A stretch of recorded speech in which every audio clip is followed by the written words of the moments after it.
Jacob Metric Higher Secondary School, a unit of Jacob Group of Schools, Periyakkuppam, Thiruvallur.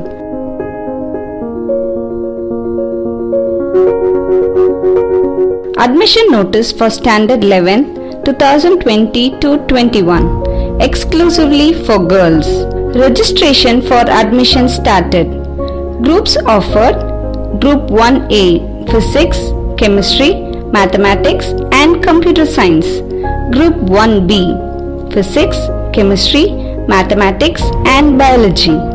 Group 3A, Commerce, Economics, Accountancy and Business Mathematics. Group 3B, Commerce, Economics, Accountancy and Computer Application.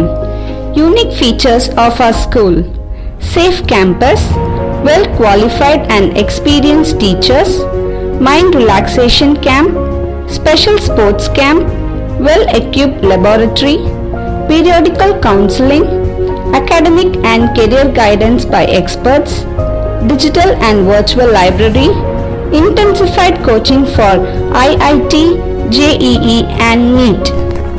Online education and teleteaching have been introduced to strengthen higher secondary department.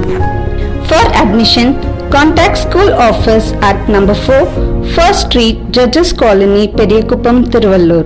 Mobile 7402740282 99655181133. Online registration also available at www.jacobindia.edu.in.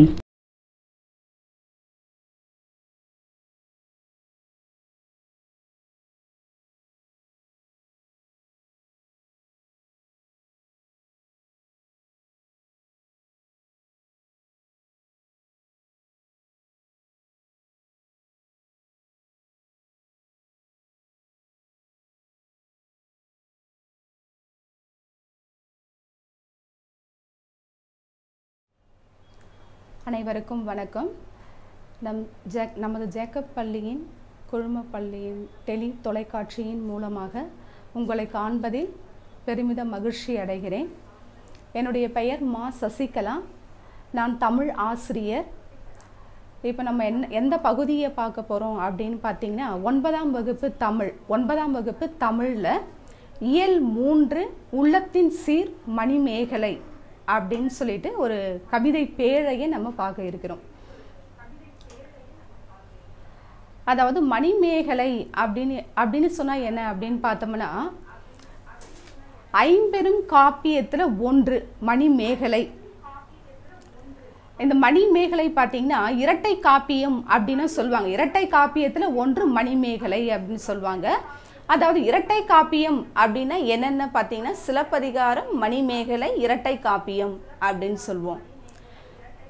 இந்த மணிமேகலை பற்றி பொதுவான கருத்துக்களை நாம் இந்த பாடத்தில் உங்களுக்கு தொகுத்து வழங்க இருக்கிறேன் இப்பொழுது. அதாவது நம்ம இந்த மணிமேகலையில் மொத்தம் எத்தனை காதைகள் இடம்பெறுது அப்படின்னு பார்த்தோம்னா 30 காதைகள் இடம்பெறுகிறது. இந்த 30 காதைகளில் நமக்கு பாடப்பகுதியில் இடம்பெற்றுள்ளது முதல் காதை என்ன அப்படின்னு பார்த்தீங்கன்னா விழாவரை காதை அப்படின்னு சொல்கிறாங்க. இப்போ விழா என்றால் என்ன? விழா என்பது உங்களுக்கே பொதுவான கருத்துக்கள் தெரியும். இப்போ ஒவ்வொரு ஊர், ஒவ்வொரு மாவட்டம், அந்தந்த பகுதி, அந்தந்த வட்டத்துக்குள்ளே வசிக்கக்கூடிய மக்களுடைய பழக்க வழக்க பண்பாட்டு கலாச்சார விழா அப்படின்னு சொல்லலாம். இது பார்த்தீங்கன்னா அந்த காலத்திலேயே, அதாவது சங்க காலம் முதற்கொண்டு இப்போ வரைக்கும் நம்ம மரபுக்குள்ள உள்ளிருந்து வெளிக்கொண்டு வருகின்ற ஒரு பண்பாட்டு நிகழ்ச்சியாக திகழ்கிறது அப்படின்னு சொல்கிறாங்க. அது மட்டும் இல்லாமல் இந்த மணிமேகலை அப்படின்னு சொன்னால், இந்த மணிமேகலையில் விழாவரை காதை அப்படின்னு பார்க்க இருக்கிறோம் இல்லையா? இந்த விழாவரை காதையில் நம்ம பாடப்பகுதியில் என்னெல்லாம் சொல்ல இருக்கிறாங்க அப்படின்னு சொல்லிட்டு தான் நம்ம முக்கிய கருத்தாக நமக்கு பாடத்துக்குள்ள அமையுது அப்படின்னு சொல்கிறாங்க. இந்த விழாவரை காதை, விழா என்றால் நம்ம ஒவ்வொரு ஊருக்குள்ளேயும் நம்ம வீட்டுக்குள்ளேயும் நடக்கக்கூடிய நிகழ்ச்சிகளினுடைய வெளிப்பாடு அப்படின்னு உங்களுக்கே தெரியும். நம்ம இப்போ பார்த்தீங்கன்னா நம்ம வீட்டில் கூட ஏதாவது ஒரு சுப நிகழ்ச்சிகள் நடக்குது அப்படின்னு சொன்னால் நம்ம வீட்டை நம்ம எப்படியெல்லாம் அலங்கரித்து கொள்வோம், நம்ம வீட்டை எப்படியெல்லாம் அழகுபடுத்தி கொள்வோம், நம்ம வீட்டுக்கு உறவினர்கள்லாம் வரவேற்போம் இல்லையா? அப்போ இது பார்த்தீங்கன்னா ஒரு ஊருக்கே விழாவாக எடுக்கிறாங்க இல்லைங்களா? அப்படி இருக்க சொல்ல இந்த விழாக்கால நிகழ்ச்சி எப்படி இருக்கும் அப்படின்னு கொஞ்சம் நம்ம சிந்தித்து பார்க்க வேண்டிய ஒரு இடமாக இருக்கிறது. அது மட்டும் இல்லாமல் இந்த விழா வரை காதை அப்படின்னா என்ன அப்படின்னு முக்கிய கருத்து என்ன அப்படின்னு பார்த்தோம்னா, விழா வரை காதையில் அதாவது யாருக்கு விழா எடுக்கிறாங்க அப்படின்றத நம்ம தெரிஞ்சுக்கணும். யாருக்கு விழா எடுக்க இருக்கிறாங்க அப்படின்னு பார்த்தீங்கன்னா, இந்திரனுக்கு விழா எடுக்கிறாங்க. எதுக்காக அப்படின்னு சொன்னால், மழைக்கு அதிபதி அப்படின்னு சொன்னால் இந்திரன். இப்போ மழை கிடைத்தால்தான் நாம் என்ன பண்ண முடியும் அப்படின்னு பார்த்தீங்கன்னா, செழுமையாக நமக்கு தேவையான உணவுகள் எல்லாமே கிடைக்கும். நாமளும் செல்வ செழிப்பாக வளருவதற்கு, அது மட்டும் இல்லாமல் நம்மளை சுற்றி இருக்கக்கூடியவங்க, நம்மளை சுற்றி இருக்கக்கூடிய இயற்கை சூழல், பயிர்களை விளைவிப்பதற்கு எல்லாத்துக்குமே மூல காரணம் என்ன அப்படின்னு பார்த்தீங்கன்னா மழை தான். அதனால தான் வள்ளுவர் கூட பார்த்தீங்கன்னா வான் சிறப்பு என்ற அதிகாரத்தில் மழைக்காக ஒரு இடத்தை கொடுத்து அதில் 10 கருத்துக்களிலும் மழையினுடைய முக்கியத்துவத்தை மக்களுக்கு என்ன பண்ணியிருப்பாங்க அப்படின்னு பார்த்தீங்கன்னா எடுத்துரைத்திருப்பாங்க. அதே மாதிரி தான் இப்போ சிலப்பதிகாரத்தில் கூட பார்த்தீங்கன்னா அவர் என்ன சொல்லியிருப்பாரு அப்படின்னு பார்த்தீங்கன்னா, மாமழையை போற்றுவதும் மாமழையை போற்றுவதும் அப்படின்னு சொல்லிட்டு முதல்ல மழை என்ன பண்ணுறாங்க அப்படின்னு பார்த்தீங்கன்னா போற்றி வணங்குகிறாங்க, தெய்வமாக வணங்குகிறாங்க.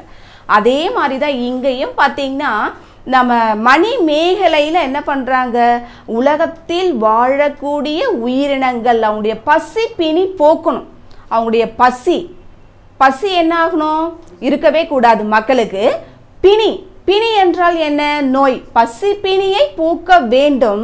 அந்த உலகத்தில் வசிக்கக்கூடிய, அந்த இடத்துல வசிக்கக்கூடிய மக்களுக்கு வறுமை நீங்க வேண்டும்.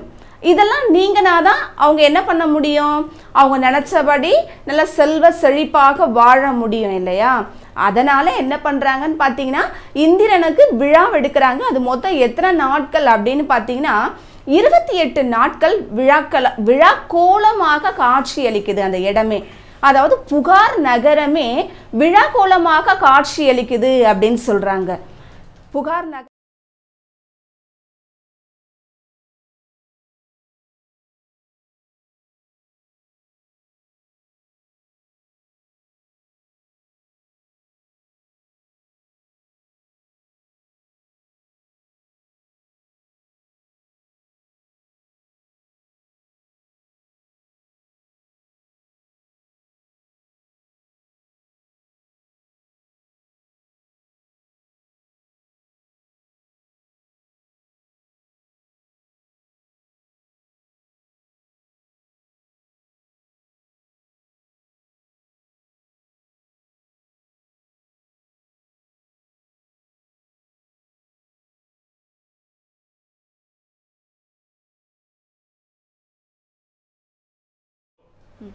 அடுத்தது இந்த மணிமேகலை நான் இப்போ சொல்லிட்டு இருந்தேன் இல்லையா உங்களுக்கு. அதாவது விழா வரை காதை அப்படின்னு சொல்லிட்டு நம்ம அந்த பகுதியை தானே பார்த்துட்டு இருக்கோம். அதை என்ன சொல்கிறாங்க அப்படின்னு பார்த்தீங்கன்னா 28 நாட்கள் என்ன பண்ணுறாங்க பார்த்தீங்கன்னா அந்த புகார் நகரமே காட்சி கோலமாக காணப்படுகிறது அப்படின்னு சொல்கிறாங்க. ஒவ்வொரு நாட்களாக ஒவ்வொரு இடங்கள்லையும் அவங்க அடையாள சின்னத்தை பதித்து அந்த இடத்துல என்ன பண்ணுறாங்க அப்படின்னு பார்த்தீங்கன்னா அழகுபடுத்தி கொள்கிறார்கள். அது எந்தெந்த முறையில் அழகுபடுத்தி கொள்கிறார்கள் அப்படி என்பதை தான் நம்ம இந்த பாடத்தின் வாயிலாக பார்க்க இருக்கிறோம். இப்போ பொதுவாக நம்ம பிறப்பு முதல் இறப்பு வரைக்கும் விழா என்பது முக்கிய பங்கு வகிக்கும். இந்த விழா அப்படின்னு சொன்னாவே மக்களுக்கு ஒரு பெருமிதமான மகிழ்ச்சி அப்படின்னு சொல்லலாம். ஏன் அப்படின்னு பார்த்தீங்கன்னா நமக்கு அதாவது எப்பவுமே வேலை இருந்துக்கிட்டே இருக்கும் இல்லைங்களா? அல்லும் பகலும் ஓய்வின்றி உழைத்து கொண்டே இருப்போம். நமக்கு ஓய்வு அப்படின்னு என்பது கிடையாது. அதுவும் இப்போ மதுரை அப்படின்னு சொன்னாவே என்ன பண்ணுவாங்க அப்படின்னு பார்த்தீங்கன்னா இரவு பொழுதுல கூட என்ன ஆகும் அப்படின்னு பார்த்தீங்கன்னா கடைகள் எல்லாம் இயங்கி கொண்டே இருக்கும். அதனால தான் அதை தூங்கா நகர் அப்படின்னு சொல்கிறாங்க அப்படின்லாம் நம்ம பாடத்தில் பார்த்துருப்போம். அதே மாதிரி தான் பார்த்தீங்கன்னா அல்லும் பகலும் ஓய்வு இல்லாமல் உழைத்து கொண்டிருக்கக்கூடிய மக்களுக்கு விழா என்பது ஒரு பெரும் மகிழ்ச்சியை ஏற்படுத்தக்கூடியதாக இருக்குது. இது பிறப்பு முதல் இறப்பு வரைக்குமே என்ன ஆகுது அப்படின்னு பார்த்தீங்கன்னா முக்கிய பங்கு இடம்பெறுகிறது அப்படின்னு சொல்கிறாங்க. இந்த விழாவை பற்றின நிகழ்ச்சியை தான் நாம் இப்போ பார்க்க போகிறோம். இந்த ஊரில் 28 நாட்கள் விழா எடுக்கிறாங்க. அந்த ஊர் மக்கள் எல்லாம் குதூகல கொண்டாட்டத்தோட மகிழ்ச்சியில் திளைக்கிறார்கள். அப்போ என்ன பண்ணுறாங்க, விழாவுக்கு முன் ஏற்பாடுகள் அப்படின்னு இருக்கும் இல்லைங்களா, அந்த முன் ஏற்பாடுகள் அதை என்ன பண்ணுறாங்க அப்படின்னு பார்த்தீங்கன்னா, இப்போ நமக்கு கூட நம்ம ஊரில் திருவிழா நடக்குது, அப்படி இல்லைன்னா வேற ஏதோ ஒரு சடங்குகள் நடக்குது அப்படின்னு பார்த்தோம்னா முதல்ல என்ன பண்ணுவாங்க அப்படின்னு பார்த்தீங்கன்னா, முரசு அறிவிப்போன்னு இருப்பான். அந்த முரசை என்ன பண்ணுவான் அப்படின்னு பார்த்தீங்கன்னா, வீதி வீதியாக அந்த மேலத்தை அந்த முரசை கொட்டிக்கிட்டே போவாங்க, சொல்வாங்க. அதாவது நாளைய பொழுதோ இல்லை அதுக்கு அடுத்த நாளில் இருந்தோ இந்த ஊரில் வந்து விழா எடுக்க இருக்கிறார்கள், அதற்கான ஏற்பாடுகள் நடைபெற உள்ளதால் மக்கள் எல்லாருமே ஆயத்தமாக வேண்டும் அப்படின்னு சொல்லிட்டு என்ன பண்ணுவான், முரசு அறிவிப்பான் இல்லையா. அதே மாதிரி தான் இங்கேயும் பார்த்தீங்கன்னா என்ன பண்ணுறாங்க, முரசு அறிவிப்போன் என்ன பண்ணிட்டு இருக்காருன்னு பார்த்தீங்கன்னா, அந்த ஊர் மக்களுக்கெல்லாம் ஏன் இன்னும் இப்படியே இருக்கிறீங்க, நம்ம ஊரில் வந்து இந்திர விழா எடுக்க போகிறாங்க, 28 நாட்கள் வந்து நடைபெற உள்ளது, அதனால எல்லாரும் வேகத்தோட அந்த வீதிகளையும் உங்களுடைய வீட்டினுடைய முற்றத்தையும் என்ன பண்ணுங்க, நீங்க அழகுபடுத்துங்க அப்படின்னு சொல்லிட்டு என்ன பண்றாங்க அப்படின்னு பார்த்தீங்கன்னா அதை ஊர் மக்களுக்கு தெரியப்படுத்துகிறார். இப்போ நம்ம என்ன பண்ண போறோம் அப்படின்னு பார்த்தீங்கன்னா, இந்த மணிமேகலை என்ற நூலை இயற்றியவர் யார் அப்படின்னு பார்த்தீங்கன்னா சீத்தலை சாத்தனார் அப்படின்னு சொல்லுவோம். மணிமேகலையின் ஆசிரியர் யாரு, சீத்தலை சாத்தனார். இந்த சீத்தலை சாத்தனார் அப்படின்னு சொன்னா முதல்ல அவர் பார்த்தீங்கன்னா திருச்சிராப்பள்ளியில சீத்தலை என்ற ஒரு ஊர்ல வாழ்ந்திருக்கிறாங்க. அப்போ என்ன ஆகுது, அங்கதான் பிறந்து அவர் அங்கதான் இருந்தாங்க. அதன் பிறகு என்ன ஆகுது அப்படின்னு பார்த்தீங்கன்னா, மதுரையில அவருடைய தந்தை என்ன பண்றாங்கன்னா கூலம் என்றால் தானிய கடை அப்படின்னு சொல்லுவாங்க. தானிய கடையை வச்சுட்டு என்ன பண்ணிருக்காங்க, அவரு விற்பனை செஞ்சுட்டு இருக்காரு. அப்படி இருக்க சொல்ல அவருடைய மகனாக இருந்து அந்த தொழிலை ஈடுபடுத்தியமையால் அவர் என்ன சொல்றாங்க அப்படின்னு பார்த்தீங்கன்னா சீத்தலை சாத்தன் அப்படின்னு பெயரு. அதோட முன்ன என்ன சேர்த்துக்கிறாங்க, கூல வாணிக சீத்தலை சாத்தன் அப்படின்னு சொல்லுவாங்க. திருச்சிராப்பள்ளியில சீத்தலை என்ற ஊர்ல பிறந்திருக்கிறாரு. அதன் பிறகு பார்த்தீங்கன்னா அவர் எங்க வாழ்ந்தாரு அப்படின்னு பார்த்தீங்கன்னா மதுரையில வாழ்ந்தாங்க. நம்ம இரட்டை காப்பியங்கள் அப்படின்னு சொல்றோம் இல்லையா, சிலப்பதிகாரமும் மணிமேகலையும் இரட்டை காப்பியங்கள். ஏன் அப்படி சொல்றோம், இப்ப பார்த்தீங்கன்னா நான் முழுக்க உங்களுக்கு அதனுடைய கதைகளை என்ன பண்றேன் அப்படின்னு பார்த்தீங்கன்னா ஓரளவுக்கு உங்களுக்கு தெளிவுபடுத்திட்டு தான் இருக்கு, உங்களுக்கு புரியுதுங்களா. சரி, இப்போ நான் ஒவ்வொன்றும் உங்களுக்கு காட்சி என்ன பண்ணுவேன் அப்படின்னு பார்த்தீங்கன்னா ஒவ்வொன்றத்தையும் உங்களுக்கு தொடர்பு படுத்தி நான் சொல்லுவேன். இப்போ அதாவது இரட்டை காப்பியம் சிலப்பதிகாரம் மணிமேகலை இடம்பெறுகிறது அப்படின்னு சொல்லுவோம். சிலப்பதிகாரம் யார் இயற்றினாங்கன்னு பார்த்தீங்கன்னா இளங்கோவடிகள் இயற்றியிருப்பாரு. மணிமேகலை யார் இயற்றியிருப்பாங்க அப்படின்னு பார்த்தீங்கன்னா சீத்தலை சாத்தனார் இயற்றியிருப்பாரு. அதில் கோவலன் கண்ணகி இடம்பெறுவாங்க. மணிமேகலையில் பார்த்தீங்கன்னா மாதவியுடைய மகள் மணிமேகலை இடம்பெறுவாங்க. இது ரெண்டும் பார்த்தீங்கன்னா ஒரு கதை தொடர்பால ஒருங்குபடுத்திய ஒரு காப்பியம் அப்படின்னு சொல்லலாம். இப்போ சிலப்பதிகாரம் அப்படின்னு சொன்னால் முழுக்க அவங்க எந்த சமயத்தை பரப்பியிருக்கிறாங்க அப்படின்னு பார்த்தீங்கன்னா சமண சமயத்தை பரப்பியிருக்கிறாங்க. நம்ம மணிமேகலை பார்க்குறோம் இல்லையா, மணிமேகலையில் எந்த கடவுளை வழிபடுறாங்க அப்படின்னு சொன்னால் பௌத்தவம், அதாவது புத்தரை என்ன பண்ணுறாங்க அப்படின்னு பார்த்தீங்கன்னா வழிபடுறாங்க. இந்த புத்தரை அவங்க கடவுளாக வழிபடுறது மட்டும் இல்லாமல் அந்த கோட்பாடுகளை மக்களுக்கு தெளிவுபடுத்த இருக்கிறார்கள். சரி, இப்போ இந்த காட்சியை பார்த்தா உங்களுக்கே தெரியும். அதாவது இது ரெண்டும் ஒன்னோட ஒன்று பின்னி பிணைந்தவை, அதனால தான் இரட்டை காப்பியம் அப்படின்னு சொல்கிறோம் இல்லையா.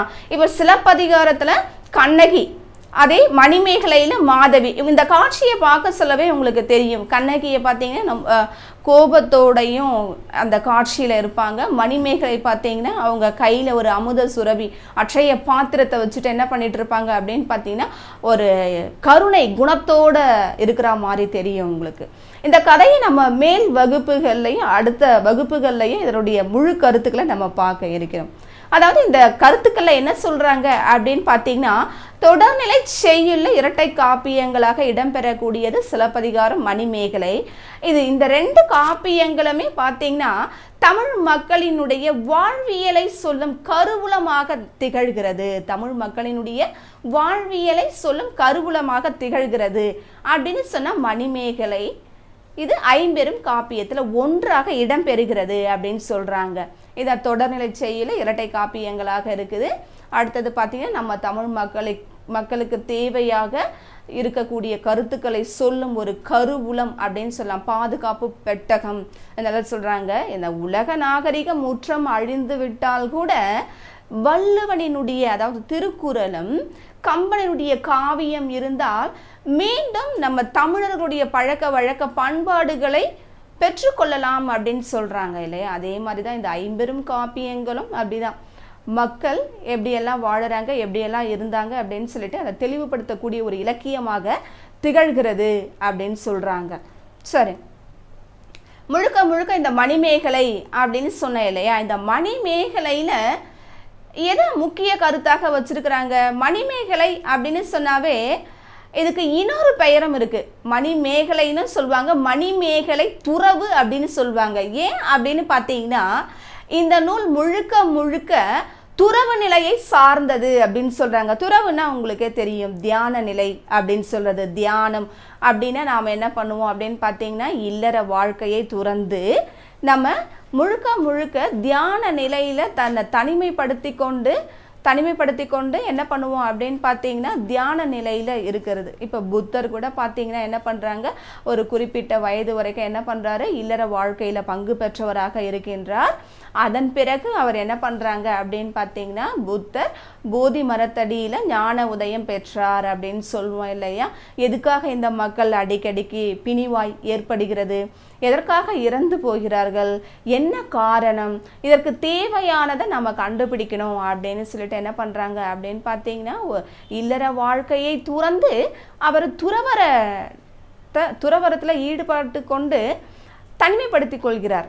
ஏன், எதற்கு, என்ன அப்படின்னு சொல்லிட்டு அந்த காரணத்தை அறியக்கூடியவராக இருக்கிறார். அதே மாதிரி தான் இந்த மணிமேகலையும் பார்த்தீங்கன்னா முழுக்க முழுக்க அவங்க என்ன பண்றாங்க அப்படின்னு பார்த்தீங்கன்னா துறவு நிலையை மேற்கொள்ளக்கூடிய ஒரு இலக்கியமாக திகழ்கிறது அப்படின்னு சொல்றோம். துறவு நிலையை மேற்கொள்ளக்கூடிய ஒரு இலக்கியமாக திகழ்கிறது. அது மட்டும் இல்லாம பெண்மையை முதன்மைப்படுத்திய காப்பியம் அப்படின்னு சொன்னா மணிமேகலை. பெண்மையை முதன்மைப்படுத்திய காப்பியம் அப்படின்னு சொன்னா என்னது அப்படின்னு பார்த்தீங்கன்னா மணிமேகலை அப்படின்னு சொல்றாங்க.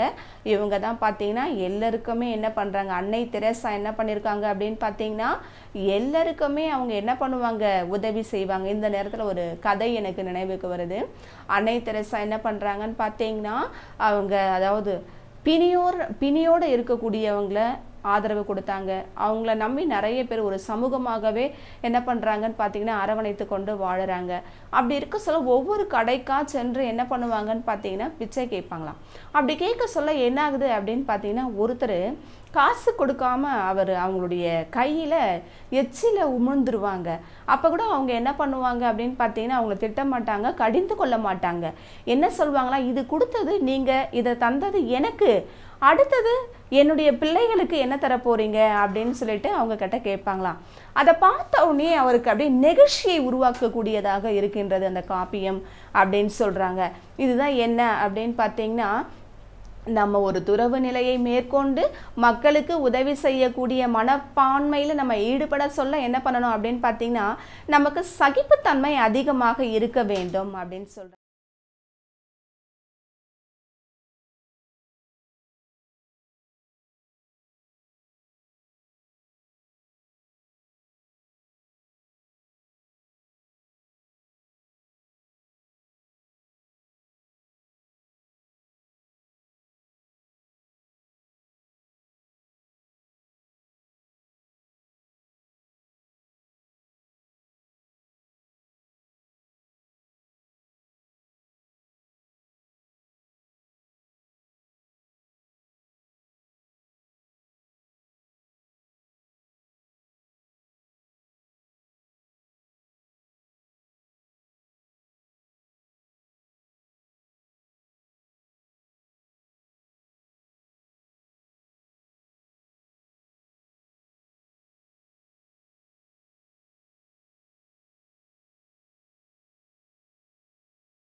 சரி, அடுத்தது என்ன பார்த்துட்டு இருந்தோம் அப்படின்னு பார்த்தீங்கன்னா, மணிமேகலை துறவு வாழ்க்கையை கூறுவதால் இந்த நூலை என்ன சொல்றாங்க, மணிமேகலை துறவு அப்படின்னு சொல்றாங்க இல்லைங்களா.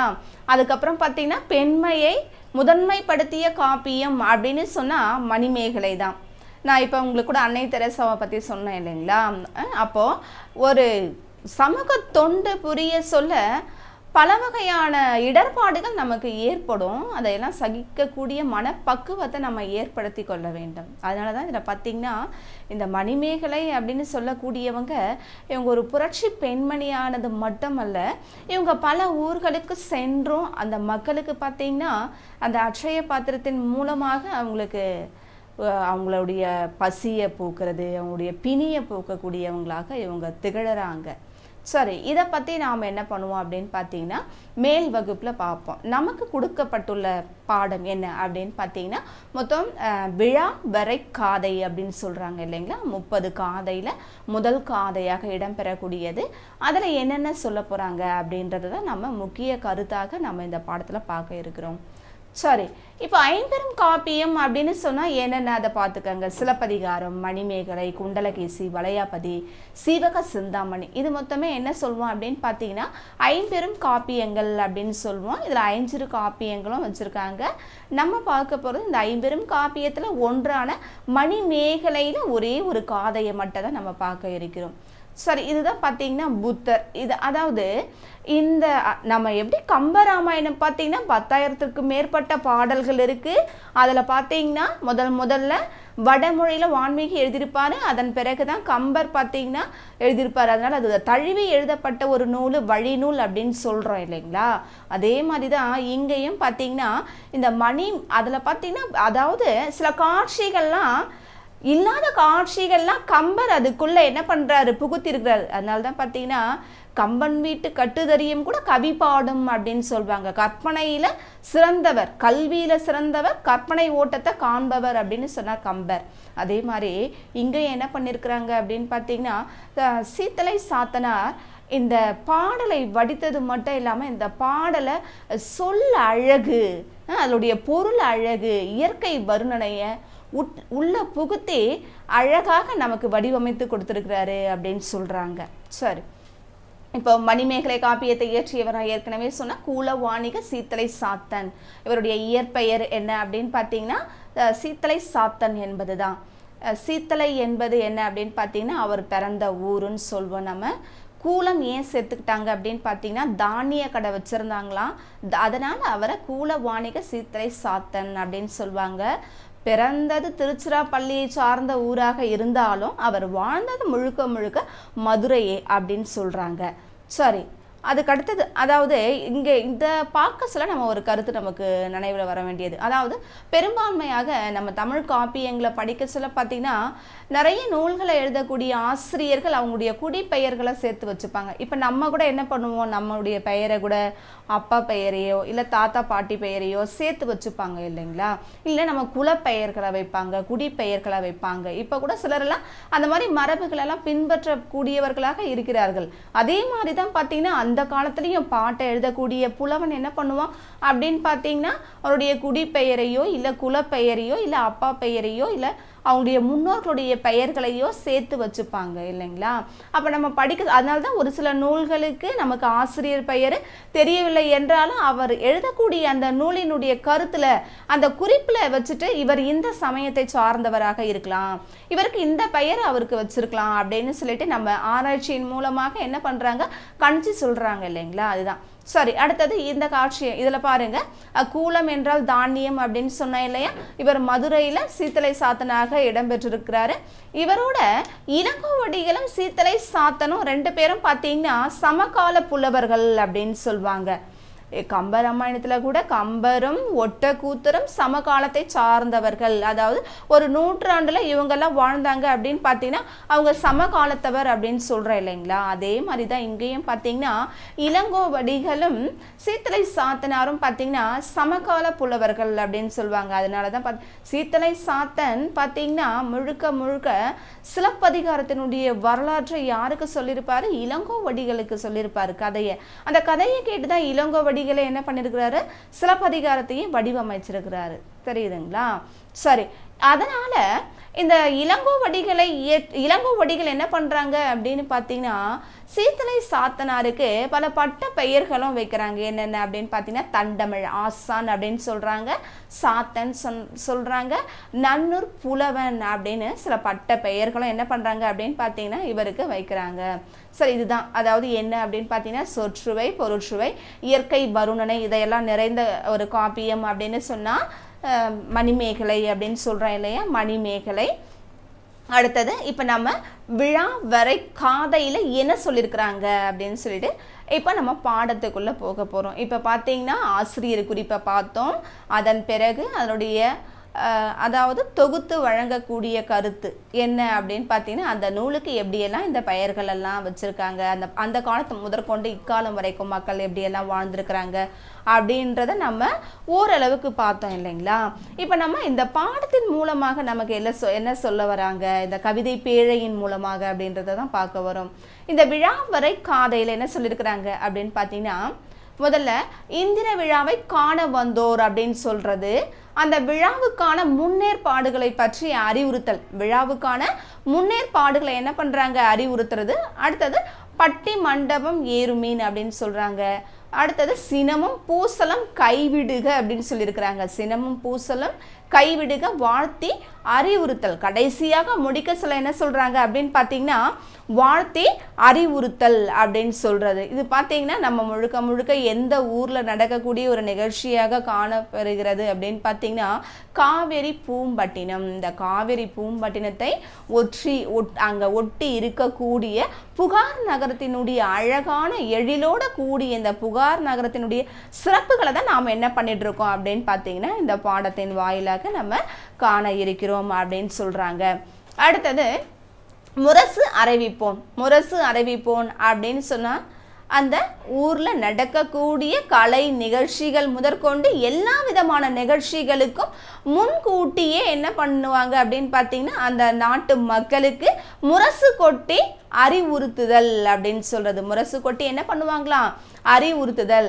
இப்போ கூட இது பார்த்தீங்கன்னா சில ஊர்கள் எல்லாம் பயன்பாட்டில் வச்சிருக்கிறாங்க. விழாக்கால நிகழ்ச்சியின் போது என்ன பண்ணுவாங்க, முரசு அறிவித்து அந்த ஊர் மக்களுக்கு தெரியப்படுத்துவாங்க. இப்போ பார்த்தீங்கன்னா அதிகமாக என்ன ஆகிட்டு இருக்கு, தொழில்நுட்பத்துறை வளர்ச்சி பார்த்தீங்கன்னா எட்டி பிடிக்க 20ஆம் நூற்றாண்டு 21ஆம் நூற்றாண்டில் நம்ம பயணித்து கொண்டிருக்கிறோம். தொழில்நுட்ப வளர்ச்சி பார்த்தீங்கன்னா அபிவிருத்திமான ஒரு முறையில் வளர்ச்சி அடைஞ்சிட்டே இருக்கு இல்லைங்களா. ஆனாலும் இப்போ கூட நம்ம பழக்க பண்பாட்டு மரபுகளை மறவாமல் என்ன பண்ணுறாங்கன்னு பார்த்தீங்கன்னா, சில ஊர்களெல்லாம் இதை நடைமுறையில் வைத்து கொண்டிருக்கிறார்கள் அப்படின்னு சொல்கிறோம். இது தொடர்நிலை சொல் இரட்டை காப்பியம் அப்படின்னு சொல்கிறது. சரி, அடுத்தது மணிமேகலை அப்படின்னு சொன்னால் துறவு நிலை பெண்மையை முதன்மைப்படுத்திய ஒரு காப்பியம். அதனால இது துறவு நிலை இலக்கியமாக காணப்படுகிறது. அதனால மணிமேகலை துறவு அப்படின்னு பார்த்தோம் இல்லைங்களா. சரி, இப்போ நம்ம இந்த பாட்டில் என்ன சொல்ல வராங்க அப்படின்றத நம்ம இப்போ பார்க்க போகிறோம். முதல்ல இந்த பாட்டில் என்ன சொல்கிறாங்க இதை தான் நீங்கள் கவனமாக நீங்கள் வைத்துக்கொள்ள வேண்டிய ஒரு நிகழ்ச்சியாக இடம்பெறுகிறது.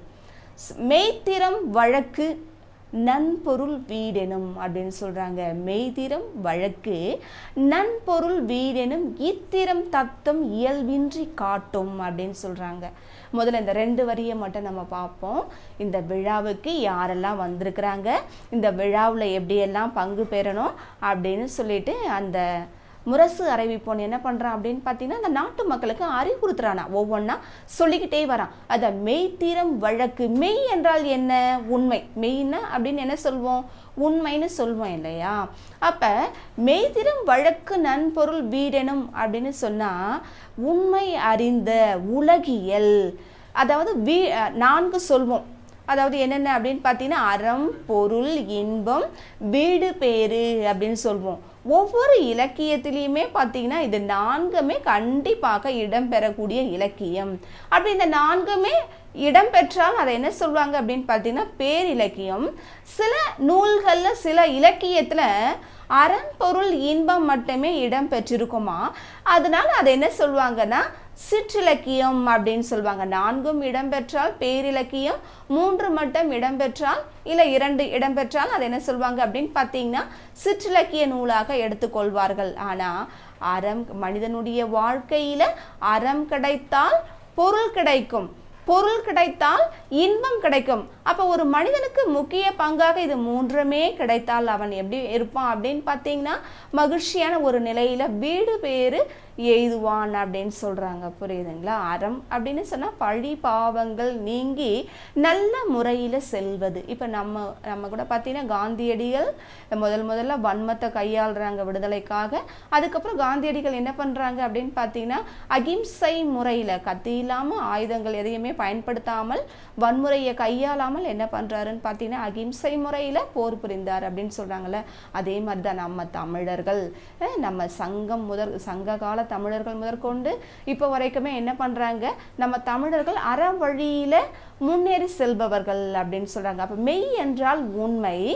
அதாவது ஒரு சமயவாதிகள் இருக்காங்க அப்படின்னு பார்த்தீங்கன்னா அந்த சமயவாதிகள் எப்படிப்பட்டவர்களாக, அந்தந்த சமயத்தை சார்ந்த சமயவாதிகள், அது இந்துவா இருக்கலாம், முஸ்லீமா இருக்கலாம், கிறிஸ்துவர்களா இருக்கலாம், அவங்க மத போதகர்களாக என்ன பண்ணுவாங்க, அந்த மக்களுக்கு தேவையான நற்கருத்துக்களை எடுத்து உரைப்பாங்க இல்லைங்களா.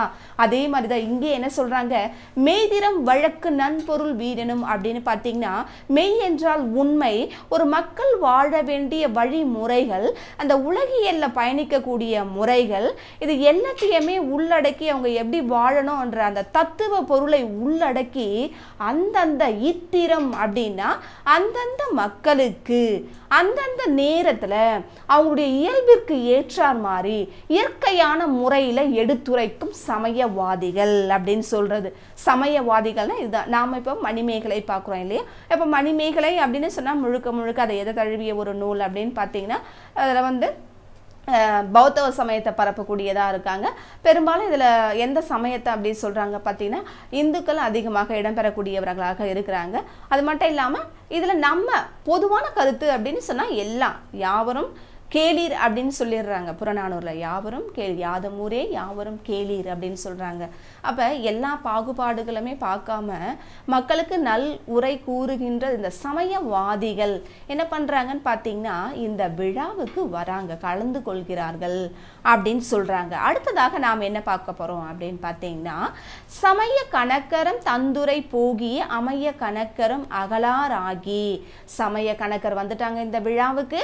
அடுத்தது யார் வராங்க அப்படின்னு பார்த்தீங்கன்னா அமைய கணக்கர். அமைய கணக்கர் அப்படின்னா என்ன தெரியுமா, அதாவது காலத்தை கணிக்கக்கூடிய கால கணிதர் அப்படின்னு சொல்லுவாங்க. காலத்தை கணிக்கக்கூடிய கால கணிதர், எதிர்காலமா இருக்கலாம், நிகழ்காலமா இருக்கலாம், இறந்த காலமா இருக்கலாம். இந்த காலத்தை கணிக்கக்கூடியவரை என்ன சொல்லுவாங்க, கால கணிதர்.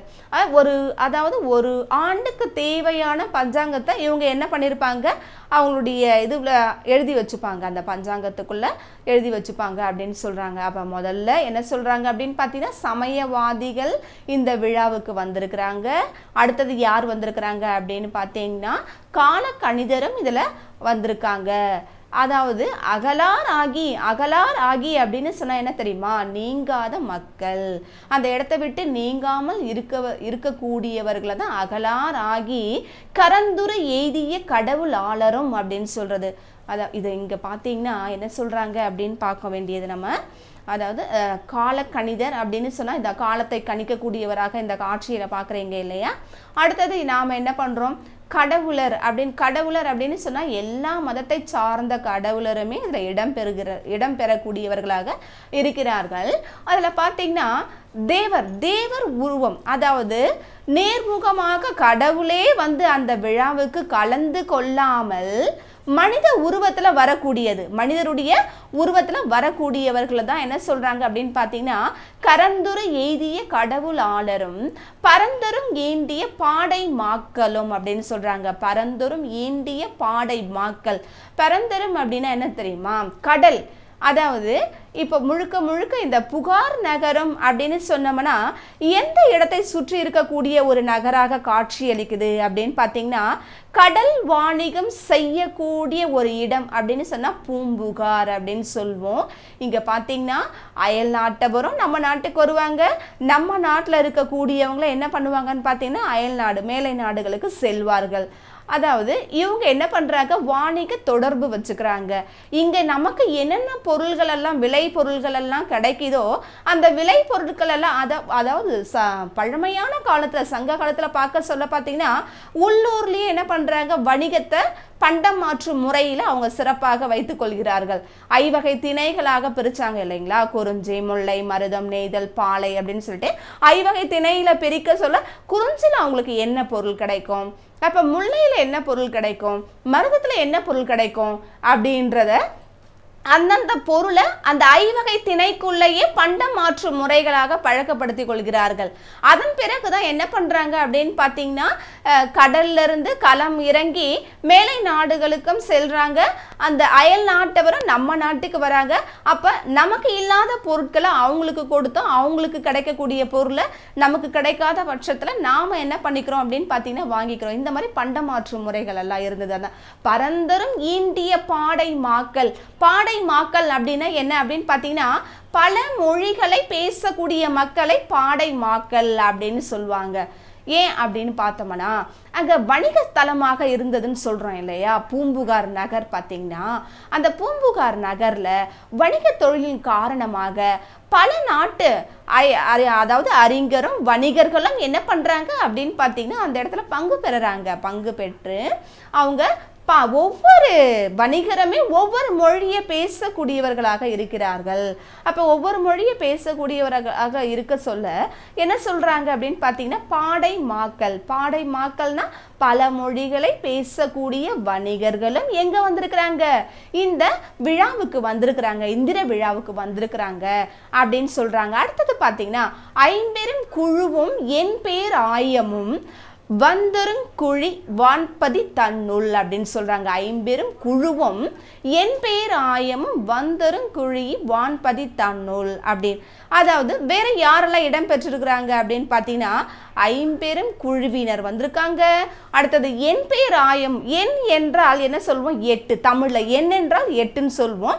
இந்த என் பேர் ஆயமும் அவங்களும் இந்த விழாவில் பங்கு பெறக்கூடியவர்களாக இருக்கிறார்கள் அப்படின்னு சொல்லிட்டு ஒவ்வொருத்தரையா சொல்றாங்க. இதை சமயவாதிகள் பங்கு பெற்றிருக்கிறாங்க, கால கணிதர் கூடியிருக்காங்க, அடுத்தது கடவுளர்கள் வந்திருக்காங்க, அடுத்தது பார்த்தீங்கன்னா தேவேந்திரன் சொல்கிறோம் இல்லையா, இவங்கெல்லாம் தேவர்கள், இவங்களுடைய உருவில் இருக்கக்கூடிய மனிதர்கள், அவங்களும் இதில் பங்கு பெற்றிருக்கிறாங்க அப்படின்னு பார்த்தீங்கன்னா. அதாவது இந்த இடத்துல நீங்கள் கவனிக்க வேண்டிய செய்தி என்ன அப்படின்னு பார்த்தோம்னா ஒரு மனிதன் யாருக்கு உதவி செய்கிறானோ அவனுடைய உள்ளத்திலே கடவுள் வாசம் செய்வார் அப்படின்னு சொல்கிறாங்க. இது உண்மை. ஏன்னா கடவுளை நம்ம நேரடியாக பார்க்கவே முடியாது. கடவுளுடைய உருவத்தில் யாரை தான் பார்ப்போம் அப்படின்னு பார்த்தீங்கன்னா அவங்க செய்யக்கூடிய செயல்களை வச்சு அந்த மனிதரை என்ன பண்ணுறாங்க அப்படின்னு பார்த்தீங்கன்னா கடவுளாக காண்கிறார்கள் அப்படின்னு சொல்கிறோம். மனித நேயமான ஒரு செயல் அல்லவா இது. இங்கே பார்த்தீங்கன்னா வடலூர் வள்ளலார் கூட என்ன பண்ணுறாங்க, வாடிய பயிரை கண்ட போதெல்லாம் வாடிய. சாதாரணமாக ஒரு பயிர் வாட்டமடைஞ்சா கூட அவருடைய மனசு தாங்கவே தாங்காதான். அவர் என்ன பண்ணுவார் அப்படின்னு பார்த்தீங்கன்னா செடிகளை பார்த்து வாட்டமடைவார், பசிப்பினியால் இருக்கிறவங்கள பார்த்து வாட்டம் அடைவார். ஆனால் அவர் ஒரு சாதாரண மனிதராக தான் பிறந்தார், ஆனால் தெய்வமாக மறைந்தார். இன்னைக்குமே அவர் மூட்டிய அனல் இன்னைக்கு வரைக்குமே எரிந்துட்டு இருக்கு அப்படின்னு சொல்கிறாங்க. மக்களுக்கெல்லாம் பசிப்பினியை போக்கக்கூடிய ஒரு உணவை கொடுத்துட்டு இருக்கிறாங்க அப்படின்னு சொல்கிறாங்க. அதே மாதிரி தான் இங்கேயும் பார்த்தீங்கன்னா கடவுள் உருவத்தில் என்ன பண்ணியிருக்கிறாங்க, கடவுள் உருவம் அல்லாமல் மனித உருவில் இந்த விழாவரை காதையில் அந்த விழாவில் பங்கு பெறக்கூடியவர்களாக வந்திருக்கிறாங்க அப்படின்னு சொல்கிறாங்க. இது பல மொழிகளை பேசக்கூடிய அயல் நாட்டவர் இவங்களும் வந்திருக்கிறாங்கன்னு சொன்னேன் இல்லையா. அடுத்தது கடல் வாணிகம் செய்யக்கூடிய பெரும் வணிகர்களும் பங்கு பெற்றிருக்கிறார்கள் அப்படின்னு சொல்கிறாங்க. அது முழுக்க முழுக்க புகார் நகரம் அப்படின்னு சொன்னால் கடல் வாணிகம் செய்யக்கூடிய ஒரு இடமாக அது இருக்கு இல்லைங்களா. அங்கே பெரிய பெரிய செல்வந்தர்கள்லாம் இருப்பாங்களாம். அந்த பெரிய பெரிய செல்வந்தர்கள் அவங்க எல்லாமே, அதாவது நம்ம ஆங்கிலத்தில் என்ன சொல்லுவோம், பிஸ்னஸ் மேன் அப்படின்னு சொல்கிறோம் இல்லையா. பெரிய பெரிய கம்பெனி எல்லாம் வச்சுக்கிட்டு அதே மாதிரி அந்த காலத்தில் பெரிய பெரிய வணிகர்கள்லாம் வாழ்ந்த ஒரு இடம் அப்படின்னு சொன்னோம்னா இந்த புகார் நகரத்தில் அப்படின்னு சொல்லலாம். சாரி இவங்க எல்லாருமே என்ன பண்ணுறாங்க, அயல் மொழியை பேசக்கூடியவங்க எல்லாருமே இந்த விழாவில் பங்கு பெறுறாங்க. அதாவது அடுத்த பாடத்தில் நாம் என்ன பண்ணுவோம், இதனுடைய தொடர்ச்சியை பார்ப்போம். இப்போ இன்னும் இந்த ஐம்பெரும் குழுவை மட்டும் நம்ம பார்த்துடலாம். ஐம்பெரும் குழுவில் யாரெல்லாம் இருக்காங்க அப்படின்னு பார்த்தீங்கன்னா, அமைச்சர் இருக்காரு, சடங்கு செய்விப்போர் இருப்பாங்க, படைத்தலைவர், தூதர், சாரணர் சொல்கிறோம். இப்போ அமைச்சர் அப்படின்னு சொன்னால் உங்களுக்கே தெரியும், அரசருடைய அரண்மனையில் இருக்கக்கூடியவர்கள் அமைச்சர்கள். அரசனுக்கே என்ன பண்ணுவாங்க அப்படின்னு பார்த்தீங்கன்னா, சில நேரங்களில் அவருக்கு வழிகாட்டுதல் செயல்களை செய்யக்கூடியவர்களாக இருப்பார்கள் அப்படின்னு சொல்கிறோம். சடங்கு செய்விப்போர் அப்படின்னு சொன்னால் அது நல்ல சடங்காகவும் இருக்கலாம், அது தீமையான சடங்குகளாகவும் இருக்கலாம். பிறப்பு முதல் இறப்பு வரைக்கும் நம்ம வாழ்விடத்தில் சடங்குகள் என்பது பங்கு பெறக்கூடிய ஒரு நிகழ்ச்சியாக இருக்குது நம்ம. அப்போ இந்த சடங்கு செய்விப்போர் வந்திருக்காங்க. படை தலைவர்கள் அப்படின்னு சொன்னால் அதாவது ஒரு நாட்டோட இன்னொரு நாட்டுக்கு சண்டை போட சொல்ல என்ன பண்ணுவாங்க, அந்த போர் வீரர்கள், அந்த போர் வீரர்களை வழி நடத்துபவர் படைத்தலைவர்கள் அப்படின்னு சொல்கிறோம் இல்லையா. அடுத்தது தூதர். இந்த நாட்டில் நடக்கக்கூடிய நிகழ்ச்சிகளை ஏதாவது ஒரு தூதர் மூலமாக என்ன பண்ணுவாங்க, அடுத்த நாட்டுக்கு தெரிவிக்கணும் அப்படின்னு சொன்னால் அவங்க மூலமாக அந்த செய்தியை சொல்லி அனுப்புவாங்க இல்லையா. அப்போ தூதர் இடம்பெற்றிருக்கிறாங்க. சாரணர், இப்போ கூட நம்ம நாட்டு நலப்பணி திட்டம் அப்படின்னா சாரணர் சொல்கிறோம் இல்லையா, அவங்கள தான் நம்ம தமிழ் என்ன சொல்கிறாங்கன்னா ஒற்றர்கள் அப்படின்னு சொல்றாங்க. இவங்க எல்லாருமே ஐம்பெரும் குழு வந்திருக்காங்க. என் பேராயமும் முதல்ல பார்த்தீங்கன்னா கரணத்தியலவர் அப்படின்னு சொல்றாங்க. கரணத்தியலவர் அப்படின்னு சொன்னா கணக்கு எழுதக்கூடியவன கரணத்தியலன் அப்படின்னு சொல்றாங்க. அடுத்தது கரும வீதிகள் செய்யக்கூடியது, அதாவது அந்த நாட்டில் நடக்கக்கூடிய நிகழ்ச்சிகளில் பங்கு பெறக்கூடியவர்களாக இருக்கக்கூடியவர்கள் அவங்க என்ன சொல்லுவாங்க அப்படின்னு பார்த்தீங்கன்னா புரோகிதர்கள் அப்படின்னு சொல்லுவாங்க. கனகம் சுற்றம் அப்படின்னு சொன்னால் அந்த ஊரில் இருக்கக்கூடிய பெருமக்களை கனக சுற்றத்தார் அப்படின்னு சொல்லுவாங்க. கடை காப்பாளர் அப்படின்னா அரண்மனையினுடைய வாயில் காப்பாளர் அப்படின்னு சொல்லலாம். அந்த ஊரினுடைய எல்லையை காக்கக்கூடியவங்களாகவும் கருதலாம். அடுத்தது நகர மாந்தர்னா அந்த நகரத்துக்குள்ள வசிக்கக்கூடிய மக்கள். அடுத்தது படைத்தலைவன், யானை வீரர். அடுத்தது இவிலி மறவர். இவிலி அப்படின்னு சொன்னா குதிரை அப்படின்னு சொல்லுவோம். இவங்களும் என்ன பண்றாங்க, அப்ப இவிலின்னா குதிரை, மறவன்னா வீரன் சொல்லுவோம் இல்லையா. இவங்க எல்லாருமே இந்த விழாவை காண்பதற்காகவும் இந்த விழாவில் பங்கு பெறக்கூடியவர்களாக வந்திருக்கிறாங்க அப்படின்னு சொல்லிட்டு அந்த முரசு அறிவிப்போம். இன்னும் நீங்க என்ன பண்ணிட்டு இருக்கீங்க, எல்லாரும் வந்துட்டாங்க அப்படின்னு சொல்லிட்டு முரசு அந்த நாட்டு மக்களுக்கு அறிவிக்கிறான். நன்றி. Bye bye, see you again. Hope to see you soon. Bye bye, see you again. Hope to see you soon. Bye bye, see you again. Hope to see you soon. Bye bye, see you again. Hope to see you soon.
Jacob Metric Higher Secondary School, a unit of Jacob Group of Schools, Periyakkuppam, Thiruvallur.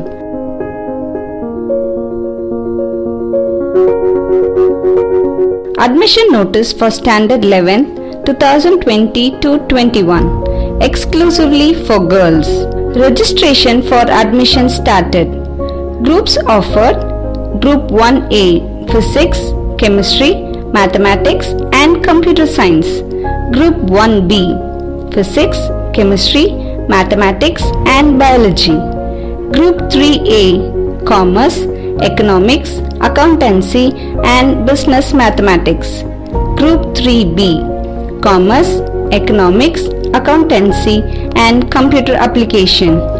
Unique features of our school: safe campus, well qualified and experienced teachers, mind relaxation camp, special sports camp, well equipped laboratory, periodical counseling, academic and career guidance by experts, digital and virtual library, intensified coaching for IIT, JEE and NEET.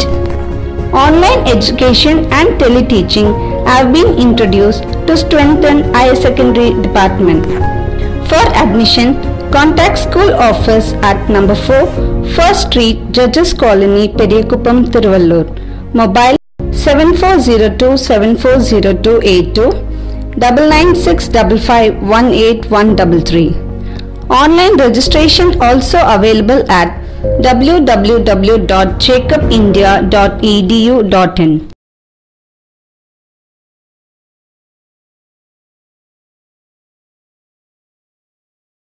மருத்துவ படிப்பு படிக்க வேண்டுமா? இப்பொழுது கும்மிடிப்பூண்டிகள் ரயில் நிலையம் அருகில் அமைந்துள்ளது Shine Global Community Nursing College. மத்திய மாநில அரசு அங்கீகாரம் பெற்றது.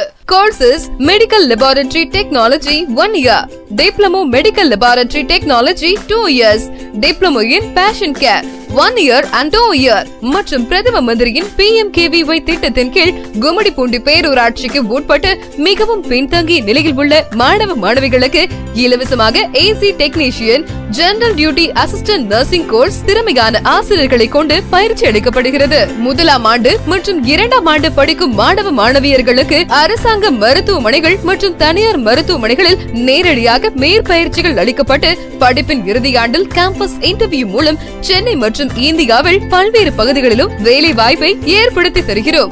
ஏழை எளிய மாணவ மாணவிகள் தவணை முறையிலும் கட்டணம் செலுத்தி பயிற்சி பெறலாம்.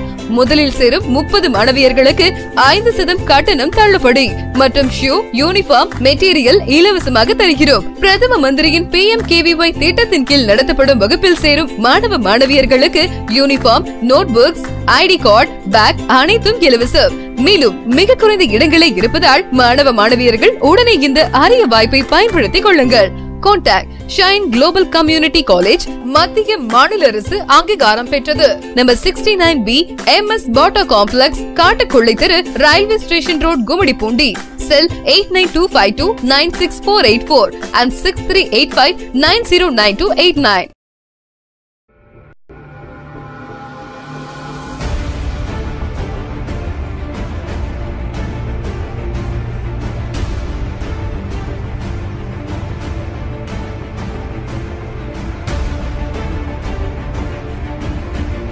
நீங்கள் பார்த்து கொண்டிருப்பது ஷெகினா டிவி. தேவ பிரசன்னத்தை உணருங்கள்.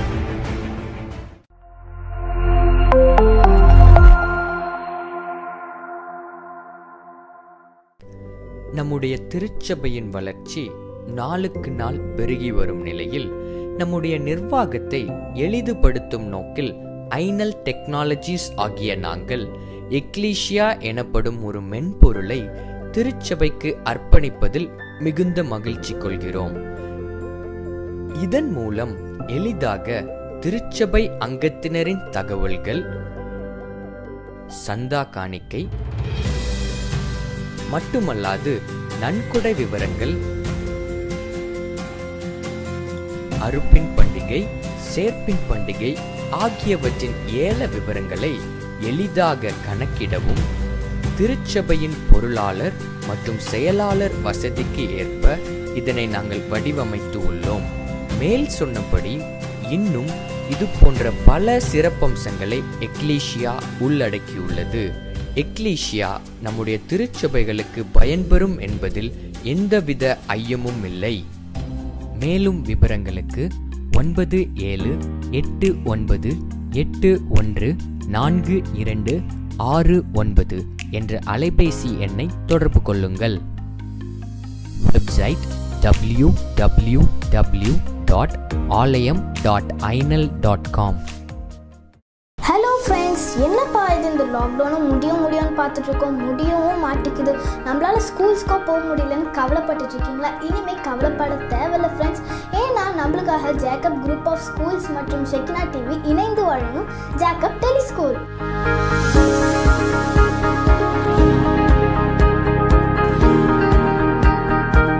என்ன ஃப்ரெண்ட்ஸ், டெலி ஸ்கூலுன்னு யோசிச்சுட்டு இருக்கீங்களா? நம்மளுக்காக ஜேக்கப் ஸ்கூல்லேருந்து டீச்சர்ஸ் வந்து 4th ஸ்டாண்டர்ட்லேருந்து 8th ஸ்டாண்டர்ட் வரைக்கும் கிளாஸஸ் எடுப்பாங்க. இது ஜேக்கப் குரூப் ஆஃப் ஸ்கூல்ஸ்க்கு மட்டும் கிடையாது, for all types of state board ஸ்கூல்ஸுக்குமே இது யூஸ் ஆகும் ஃப்ரெண்ட்ஸ். நீங்கள் இந்த கிளாஸஸை அட்டென்ட் பண்ணணும்னா டிவியை ஆன் பண்ணுங்கள், டியூன் பண்ணுங்கள். உங்களோட செட்டாப் பாக்ஸ் வந்து டாக் டிவியாக இருந்தால் சேனல் நம்பர் 167 அண்ட் டிசிசிஎல்னா சேனல் நம்பர் 138 அண்ட் ஜாக் நெட்வொர்க்னா 130. அது மட்டும் இல்லாமல் நம்ம Shekinah TV YouTube channel and வெப்சைட்லையும் நீங்கள் பார்க்கலாம் ஃப்ரெண்ட்ஸ். டைமிங் வந்து 10 AM 4 PM. Don't miss it.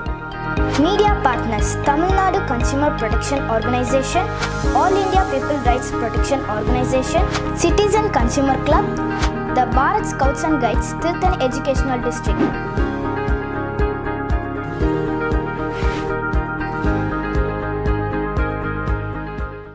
Hi friends, நான் தான் உங்க Sumi.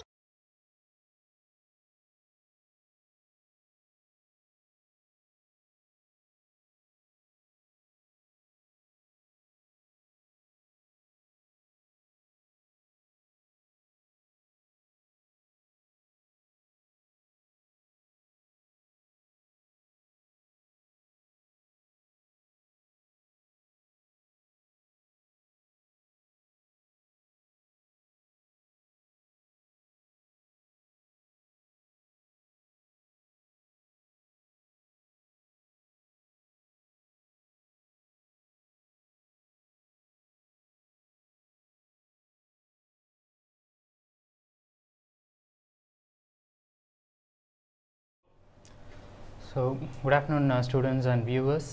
So I feel happy to meet you once again through this Shekina TV channel, and myself Tamilvanan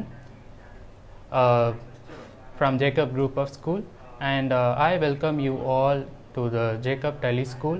And for your understanding, we will be teaching your lessons in both Tamil and English. Okay, and kindly check on to the classroom app for homeworks and other assignment updates. Okay, so in this session I am going to handle +1 and commerce. Okay, so let us get into the chapter and the introductions. Okay, so if you look onto the screen, you can know that what chapter I am going to take. Okay, so unit 1, fundamentals of business. Okay, so under this unit I am going to teach you chapter 3, classifications of business activities. Clear? Fine. So before getting into this chapter, I just wanted to give you a short recall or just a short throwback on first chapter and second chapter. Okay, so if you see the unit topic, you can know what is actually about this unit. Okay, so we've got fundamentals of business. Okay, so business na enna, business oda base enna அப்படின்றது தான் இந்த யூனிட்ல கொடுத்திருக்காங்க. சரியா? So அப்படி பார்க்கும்போது வந்து பார்த்தீங்கன்னா ஃபர்ஸ்ட் சாப்டரில் செகண்ட் சாப்டர்லையும் இப்போ ஃபர்ஸ்ட் சாப்டரில் பார்த்தீங்கன்னா it was clearly about the origination of commerce. சரியா?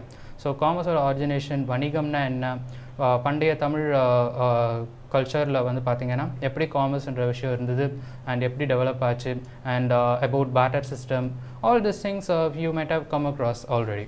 Okay, so and second chapter வந்து பார்த்திங்கன்னா it is all about the human activities. Okay, so மனிதனோட அடிப்படை நடவடிக்கைகள். சரியா? So here you might have already come across like human activities can be of two things. One is what, like economic activity. சரியா? And other one is non-economic activity. Okay, so economic activityன்றதை எடுத்துக்கிங்கன்னா வந்து பார்த்தீங்கன்னா ஒரு மனிதனோட அந்த நடவடிக்கைகள் இல்லை அவங்களோட செயல்கள் வந்து பார்த்தீங்கன்னா it will leads to earning money. Okay, so ஒரு பணத்தை வந்து சம்பாதிக்கிறதுக்காகவும் அவங்க வந்து செய்கிற ஒரு செயலை வந்து பார்த்தீங்கன்னா எக்கனாமிக் ஆக்டிவிட்டின்னு சொல்லுவாங்க. ஓகே, அண்ட் நான் எக்கனாமிக் ஆக்டிவிட்டி வந்து பார்த்தீங்கன்னா which does not deals in earning money, only for the self satisfaction things.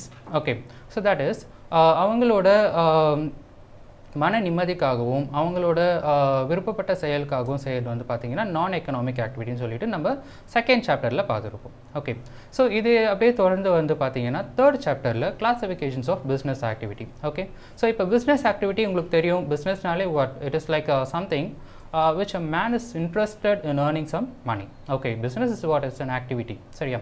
So அந்த ஆக்டிவிட்டி செய்யறதுனால ஒரு மனுஷன் என்ன பண்ண போகிறான்னா is going to earn money, பணத்தை சம்பாதிக்க போகிறான். Okay, so business are of different categories. Okay, so business na enna and adoda categories enna adoda classifications enna in the chapter la na paaka porom. Okay, so the name again I'm telling you the chapter name, that is classifications of business activity. Okay, and again I'm telling you business activity what it is, an economic activity. Okay, so activity that deals in earning money. Seriya? Fine. So if you look on to the slide pathingala theriyum, we are before getting into any chapter we should know what we are going to learn in this chapter. Okay, இந்த சாப்டர்ல நம்ம என்ன கத்துக்க போறோம் அப்படின்றது தான் இங்க learning ஆப்ஜெக்டிவா கொடுத்திருப்பாங்க. சரியா? ஸோ உங்களோட டெக்ஸ்ட் புக்னு எடுத்துட்டீங்கன்னா எல்லா டெக்ஸ்ட் புக்லயும் எல்லா சப்ஜெக்ட்லயும் வந்து they have given you the learning objective. So இந்த சாப்டரில் நீங்கள் வந்து என்னத்தை கற்றுக்க போகிறீங்க, என்ன விஷயத்தை நீங்கள் வந்து தெரிஞ்சுக்க போகிறீங்க அப்படின்றது தான் கொடுத்துருக்காங்க. Okay, so first thing is classification of business activity. So பிஸ்னஸ்னால் என்னென்னு தெரியும், அதோட ஆக்டிவிட்டீஸ், அந்த ஆக்டிவிட்டீஸோட கிளாசிஃபிகேஷன்ஸ் என்னென்னு தெரிஞ்சுக்க போகிறீங்க. அண்ட் அடுத்தது இண்டஸ்ட்ரினா என்ன, meaning of industry. Okay, and அடுத்தது வந்து பார்த்தீங்கன்னா classifications of industry. Okay, industry oda classifications, industry na enna therinjukka poringa, and secondly industry oda classifications pathi therinjukka poringa. Okay, and industry, commerce, trade, idu moonu vishayam pathi neenga therinjukka poringa. Okay, and finally activities of commerce. Commerce la enna vidhamana activities irukku, commerce la enna nadakudhu, already ungalku vandu nariya vishayam therinjirukkum. That is basic ah first chapter second chapter la commerce na enna adoda activities enna nu solliட்டு உங்களுக்கு கொடுத்திருப்பாங்க. But even we are going to get depth into the things. Okay, get into the chapters. Clear? Fine. So introduction for this chapter. So if you look on to the slide you can see some words. Okay, so we know a product what we are using. Okay, நம்ம என்ன ப்ராடக்ட்டை use பண்ணுறோம் அப்படின்றது நம்மளுக்கு தெரியும். Why? Because we are the people who are going and buying the product. Okay, so நம்ம என்ன பண்ணுறோம், இப்போ எனக்கு மொபைல் தேவைன்னா நான் மொபைல் ஷோரூமில் போயிட்டு மொபைல் வாங்குறோம். If I want any laptop, I'm going to laptop shop, I'm getting the laptop. Okay, if I want some product which is very much essential for me, which is very much needed for me, I'm going to shop and I'm buying the product. Okay, so எல்லாருமே இதை தான் செய்கிறீங்க. But வந்து பார்த்தீங்கன்னா you will not be knowing where the product has been arrived. Okay, so அந்த ப்ராடக்டோட origination என்ன, அதை யார் வந்து மேனுஃபேக்சர் பண்ணாங்க, அது வந்து எப்படி உங்கள் கைக்கு வருதுன்றது பார்த்தீங்கன்னா none of you will be thinking. Okay, so இந்த சாப்டரில் நீங்கள் அதை தான் தெரிஞ்சுக்க போகிறீங்க. Okay, so not only in this chapter, வரப்போகிற எல்லா சாப்டர்ஸ்லேயும் வந்து ஒரு ப்ராடக்ட்ன்றது உங்கள் கைக்கு எப்படி வருது, உங்கள் கைக்கு கொடுக்கறதுக்காக யார் அதை உற்பத்தி பண்ணுறாங்க அப்படின்ற விஷயத்தை தான் வந்து you are going to know. Clear? Fine. So if you look on to the this introduction part, you know that the product is being manufactured in one place. Okay, so கண்டிப்பாக வந்து ஒரு ப்ராடக்டை வந்து உருவாக்குறாங்க. ஓகே, ப்ரொடியூஸ் பண்ணுறாங்க, ஒரு manufacture பண்ணுறாங்க, and you don't know where it is. Okay, அது இந்தியாவாக இருக்கலாம், இல்லை யூஎஸ்ஆ இருக்கலாம், ஒரு German, France, where it is. Okay, so manufacture பண்ணுறாங்க, பட் எண்டாக வந்து எங்கே வருதுக்கு அந்த ப்ராடக்ட்டு உங்கள் கைக்கு வருது. சரியா? So you have to think how the product is been pass on from that particular location to your location. Okay, so அப்படி பார்க்கும்போது வந்து பார்த்தீங்கன்னா I have given you an image, just look on to the slides. Channel of distribution ஒரு விஷயம் இருக்குது. Okay, you know what is distribution. Okay, so ஒரு இடத்துலேருந்து ஒருத்தர்கிட்டேருந்து இன்னொரு இடத்துக்கு அந்த வந்து பிரித்து கொடுக்கறது, இல்லை வந்து பாஸ் ஆன் பண்ணுறது. Okay, all this things will be called as distribution. Right? So if you look on to the channel of distribution, ஒரு ப்ராடக்ட் மேனுஃபேக்சர் கிட்டேருந்து டைரெக்டாக கன்சூமர் கிட்டே வரும், இல்லை மேனுஃபேக்சர் கிட்டேருந்து அவங்களோட சில மிடில் மேன் சொல்லுவாங்க. Okay, that is middle man R the persons who are in between the manufacturer and the ultimate consumers or the customers. நம்மலாம் யாரு? we are all what? consumers. Okay, so நம்மளுக்கும் நம்மளோட product, நம்ம use பண்ணக்கூடிய ப்ராடக்டை உருவாக்குறாங்க தெரியுமா, மேனுஃபேக்சர் பண்ணுறாங்க தெரியுமா, அவங்களுக்கு நடுவில் இருக்கவங்க தான் யாருன்னு சொல்லுவாங்க பார்த்தீங்கன்னா மிடில் மேன் சொல்லுவாங்க. ஓகே, ஸோ அவங்களெல்லாம் பாஸ் பண்ணி பார்த்தீங்கன்னா நம்ம ப்ராடக்ட் வந்து நம்ம கைக்கு வந்து சேரும். Okay, so we have manufacturer, agents, retailers, wholesalers, finally consumers. Okay, so இந்த மாதிரி வந்து ஒருத்தர்கிட்ட இருந்தும் வந்து பார்த்தீங்கன்னா ப்ராடக்ட் மாறி வரும். ஓகே, ஸோ இந்த ப்ராசஸ் தான் என்னன்னு சொல்லுவாங்க பார்த்தீங்கன்னா collectively called as business activity. Okay, so இந்த ப்ராடக்ட் இந்த ஒரு விஷயத்தை, that is how the product is being manufactured and how it is being passed on to the consumers அதுதான் என்னன்னு சொல்றாங்க பாத்தீங்கன்னா business activity ன்னு சொல்றாங்க. Okay, so the process or collectively, which process is collectively? The process of transforming or transferring the goods from manufacturer to the ultimate customer அதுதான் என்னன்னு சொல்றாங்கன்னு பாத்தீங்கன்னா business activity ன்னு சொல்றாங்க. Okay, so here the business activity can be broadly classified. Business activity இப்ப ரெண்டா பிரிக்கறாங்க. சரியா? So one is what? Industry, the other one is commerce. Okay, so clear? Once again I am telling you, business na என்னன்னு பாத்தீங்கன்னா like business activity na என்னன்னு பாத்தீங்கன்னா ஒரு பொருளை உற்பத்தி செய்யறதுல இருந்து அது கஸ்டமர் கிட்ட வந்து சேர்ற வரையும் இருக்க ஆக்டிவிட்டீஸ் எல்லாம் வந்து பாத்தீங்கன்னா business activity ன்னு சொல்றாங்க. ஆனா அந்த business activity வந்து பாத்தீங்கன்னா ரெண்டா கிளாஸிஃபை பண்ணிருக்காங்க. ஒன்னு வந்து பாத்தீங்கன்னா industry, the other one is commerce. Okay, fine. So first thing is what? Industry. So let us discuss about what is industry. Industry na என்ன and எதை வந்து நம்ம இண்டஸ்ட்ரின்னு சொல்லுவோம், எதெல்லாம் நம்ம கம்பெனின்னு சொல்லுவோம், இண்டஸ்ட்ரின்றவங்க என்ன வேலை செய்கிறாங்க அப்படின்றத we'll see. Okay, so if you look on to the slides, the topic is industry. Okay, so industry is what? It is an economic activity. Already நம்ம பிஸ்னஸே நம்ம என்ன சொல்கிறோம்னு பார்த்தீங்கன்னா எக்கனாமிக் ஆக்டிவிட்டி. அப்போ பிஸ்னஸோட கிளாசிஃபிகேஷன்ஸும் நம்ம என்ன தான் சொல்லுவோம்னு பார்த்தீங்கன்னா எக்கனாமிக் ஆக்டிவிட்டி தான் சொல்லுவோம். Why? Because this activity is going to gain us some money. Clear?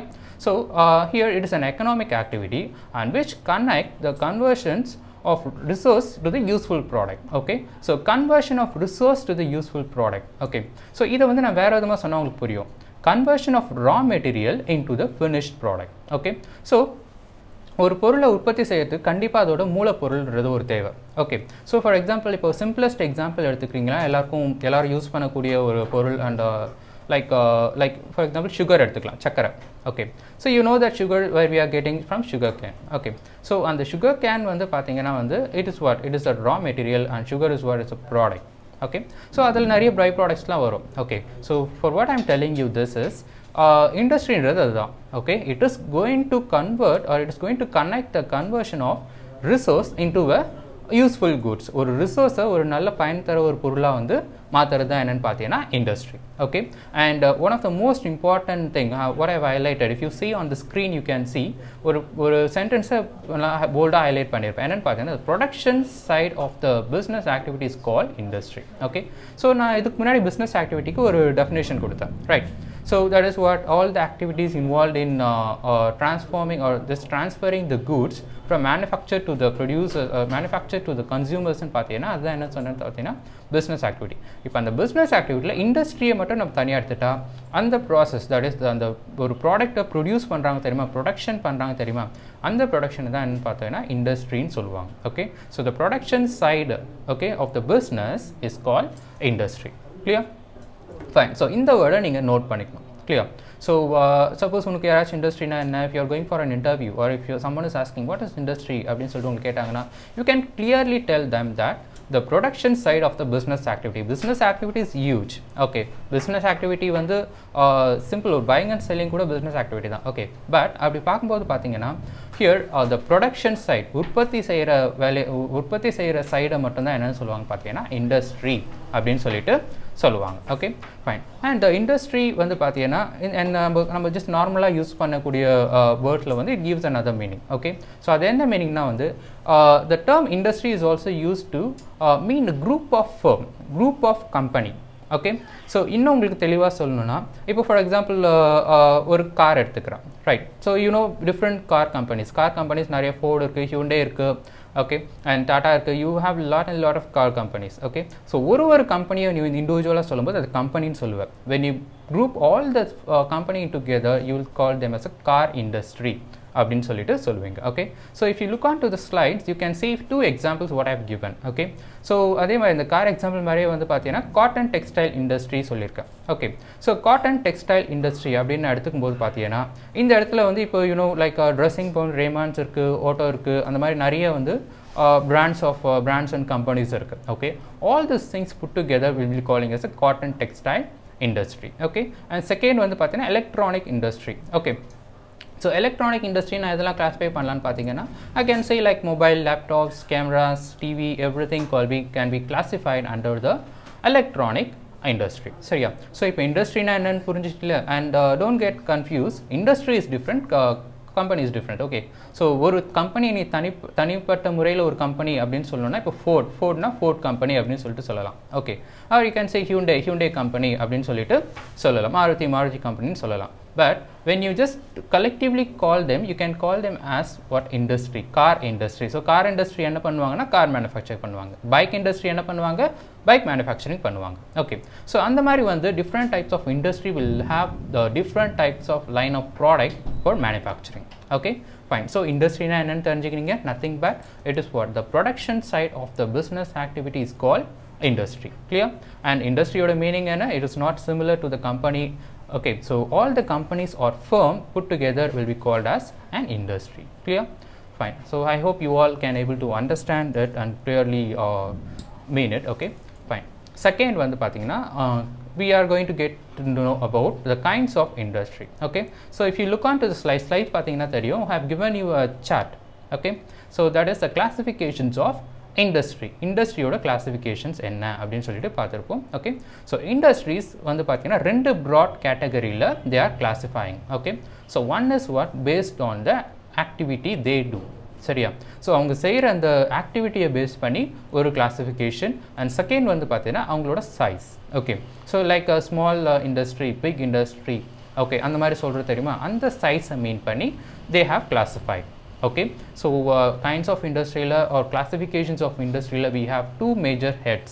Okay, so on the two major heads என்னன்னு பார்த்தீங்கன்னா one is on the basis of activity, அவங்க செய்கிற ஆக்டிவிட்டியை பொறுத்து, and second வந்து பார்த்தீங்கன்னா on the basis of size, அவங்களோட அந்த size பொறுத்து. Okay, fine. So just look, we have on the basis of activity ன்னு சொல்லிட்டு கீழே வந்து 3 கேட்டகரி கொடுத்துருக்காங்க, and basis of size ன்னு சொல்லிட்டு ஒரு 4 கேட்டகரி கொடுத்துருக்காங்க. Okay, so first we will get into the based on activity. So ஒரு இண்டஸ்ட்ரியை ஆக்டிவிட்டி பேஸ் பண்ணி எப்படி பிரிக்கிறாங்க அப்படின்றத பார்க்கலாம். சரியா? Fine. So just look on to the slides on the basis of activity. சரியா? ஸோ இண்டஸ்ட்ரியை வந்து ஆக்டிவிட்டியாக 3 கிளாஸிஃபிகேஷனில் பிரிக்கிறாங்க. Okay, so one is primary industry, and the other one is secondary industry, and third one is tertiary industry. And இந்த industry வந்து பார்த்தீங்கன்னா like 3 வந்து பிரிச்சிருக்காங்க. Okay, primary, secondary and tertiary. Okay, so first thing வந்து we are going to see about primary industry.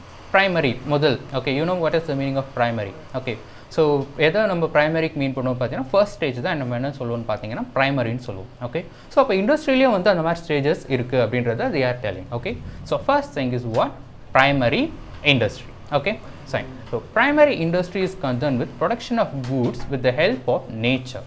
Okay, so slides பார்த்தீங்கன்னா ஒரு line highlight பண்ணியிருப்பேன். Okay, so அதை நீங்கள் if you are taking running notes you can just take down the things whatever I have highlight பண்ணியிருக்கிறதுலாம் வந்து பார்த்தீங்கன்னா நீங்கள் எழுதி கூட வச்சுக்கலாம். ஓகே, ஸோ இங்கே ப்ரைமரி இண்டஸ்ட்ரியை பற்றி என்ன சொல்கிறாங்கன்னு பார்த்தீங்கன்னா production of goods with the help of nature. Okay, so you know what is nature? இயற்கை. ஓகே, ஸோ நம்மளோட அந்த வளம் இருக்குது, ரிசோர்ஸ் இருக்குல்ல, ஸோ நம்மளோட அந்த ஜியோகிராஃபிக்கல் ஏரியாவில் சில ரிசோர்ஸ் இருக்கும். ஓகே, ஸோ அந்த ரிசோர்ஸ் எல்லாம் வந்து எடுத்து அதிலேருந்து ஒரு ப்ராடக்டை வந்து அவங்க உற்பத்தி செய்கிறாங்க அப்படின்னு பார்த்தீங்கன்னா அந்த கிளாஸிஃபிகேஷன்ஸ் எல்லாம் இதில் வரும்னு பார்த்தீங்கன்னா ப்ரைமரி இண்டஸ்ட்ரியில் வரும். Clear? So primary industry is clearly concern with production of goods with the help of nature. Okay, so இயற்கையை சார்ந்து ஒரு பொருளை எடுத்து அதை உற்பத்தி செஞ்சு அதை வந்து நம்ம கன்சியூமர்ஸ் கொடுக்குறோம் அப்படின்னு சொன்னால் அந்த இண்டஸ்ட்ரியெலாம் இதில் கிளாஸிஃபை பண்ணுவாங்கன்னு பார்த்தீங்கன்னா ப்ரைமரி இண்டஸ்ட்ரியில் கிளாஸிஃபை பண்ணுவாங்க. Okay, so it is nature ஓரியன்டட்னு சொல்கிறாங்க. Okay, so you know that it is going to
okay so நம்ம ப்ரைமரி இண்டஸ்ட்ரியை பற்றி பார்த்துட்ருக்கோம் ரைட். ஸோ ப்ரைமரி இண்டஸ்ட்ரி வந்து பார்த்திங்கன்னா ஏற்கனவே சொன்ன மாதிரி production of goods with help of nature. Okay so இயற்கையிலேருந்து கிடைக்கிற ஒரு பொருளை வந்து நம்ம பேசிக்காக எடுத்துகிட்டு அதிலேருந்து நம்ம உற்பத்தி பண்ண போகிறோம். Okay so it is a nature oriented industry which requires very little human effort னு சொல்லியிருக்காங்க. ஓகே ஸோ ஹியூமன் எஃபர்ட் நம்ம வந்து பார்த்தீங்கன்னா இயற்கைன்னு சொல்லும்போது இயற்கை நம்ம கையிலே இல்லை right. So we don't know what will happen at any moment right. இன்றைக்கி மழை வரும் இல்லை மழை வராமல் இருக்கலாம் ரைட். ஸோ அப்படி இருக்கும்போது பார்த்தீங்கன்னா அப்போ ஹியூமனோட எஃபர்ட் வந்து பார்த்தீங்கன்னா நேச்சரில் கம்மியாக இருக்கும் obviously correct. ஸோ அப்படி பார்க்கும்போது primary industry is fully based and relied on the nature. Okay fine. So உங்களுக்கு பெஸ்ட் எக்ஸாம்பிள் இதை பற்றி நான் இன்னும் உங்களுக்கு சொல்ல வேண்டியதில்லை. Okay so like agricultural farming இது எல்லாம் வந்து பார்த்தீங்கன்னா இட் இஸ் அ ப்ரைமரி இண்டஸ்ட்ரின்னு சொல்லுவாங்க. Okay fine. ஸோ இந்த ப்ரைமரி இண்டஸ்ட்ரி வந்து பார்த்தீங்கன்னா again it is classified into subdivided into 2. Okay so ஒன்று வந்து எக்ஸ்ட்ராக்டிவ் இண்டஸ்ட்ரின்னு சொல்லுவாங்க. The other one is genetic industry அப்படின்னு சொல்லிட்டு சொல்லுவாங்க. ஓகே ஸோ ஃபர்ஸ்ட் ஒன் என்ன extractive industry and other one is genetic industry. Okay so again I am telling you the classifications. நம்ம first industry பார்த்தோம். இண்டஸ்ட்ரியோட classifications வந்து ரெண்டா பிரிச்சிருந்தாங்க. one is what on the basis of activity and the second one is on the basis of its size. Okay and on the basis of activity ஒரு heading எடுத்துட்டு we were seeing அதில் வந்து first thing is what primary industry பார்த்துட்டு இருக்கோம். Okay so primary industry meaning is what it is production that is production of goods with the help of nature. Okay so இயற்கையை வந்து நம்ம மூலப்பொருளாக எடுத்துட்டு production பண்ணுவாங்க. Okay அதோட எக்ஸாம்பிள்ஸ் வந்து like agricultural farming. Okay so இந்த லைக் விவசாயம் சரியா அண்ட் இந்த செடி வளர்க்குறது அந்த மாதிரி விஷயம்லாம். Okay fine. ஸோ இப்போ இது இந்த இண்டஸ்ட்ரி ப்ரைமரி இண்டஸ்ட்ரியோட classifications again they are divided into 2. Okay one is extractive இண்டஸ்ட்ரின்னு சொல்லுவாங்க.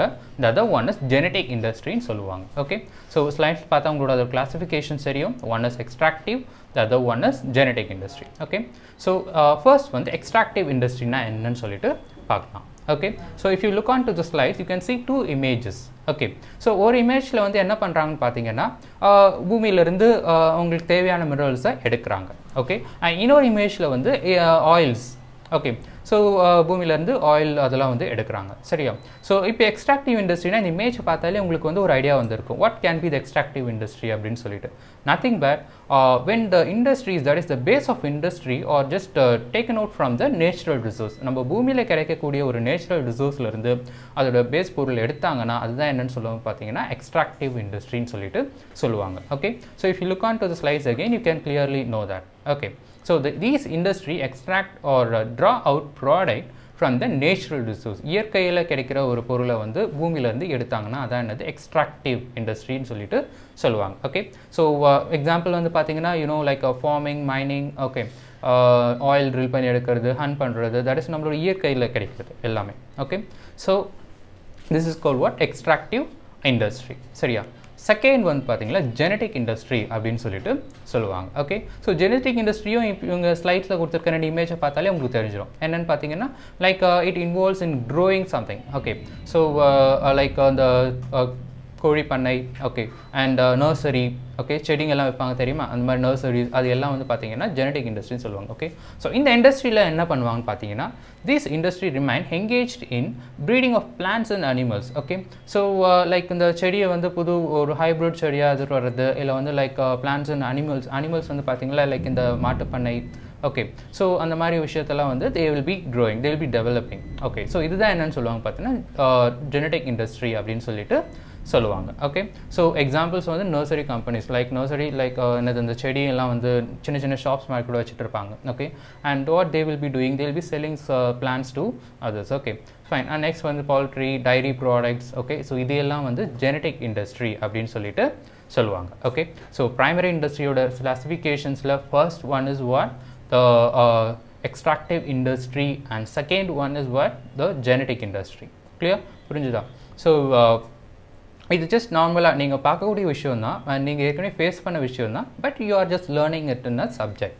ஓகே ஸோ இது அந்த நர்சரியில் எல்லாருக்கும் தெரியும், but you have to just no what is that actually and under what heading it is being classified. Okay, ஏற்கனவே நான் சொன்ன மாதிரி காமர்ஸ்ன்றது நம்ம life subject, right?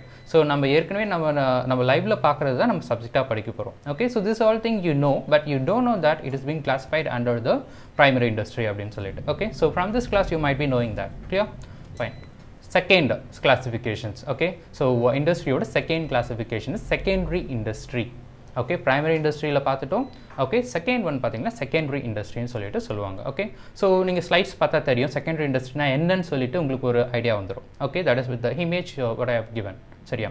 So these are concerned with using materials which are already extracted in the primary stage. Okay, primary ஸ்டேஜில் இருந்து ஒரு பொருளை எடுத்துட்டேன். தட் இஸ் primary ஸ்டேஜ்னா என்ன?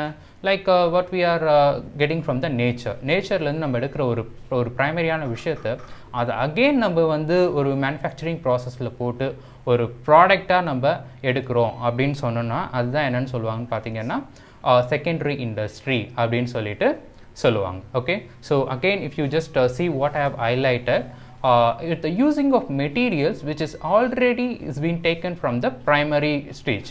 Primary stageலேருந்து எடுக்கிற ஒரு ப்ராடக்டை இல்லை ஒரு ரா மெட்டீரியலாக கூட அதை கன்சிடர் பண்ணி அண்ட் அதை அகெயின் மேனுஃபேக்சரிங் பண்ணி ஒரு ஃபினிஷ் ப்ராடக்டாக எடுத்துகிட்டு வராங்க தெரியுமா? அதுதான் என்னென்னு சொல்லுவாங்கன்னா industry, that is secondary industry அப்படின்னு சொல்லிட்டு சொல்லுவாங்க. ஓகே, எக்ஸாம்பிள் பார்த்தீங்கன்னா தெரியும், தட் இஸ் அந்த picture what I have given.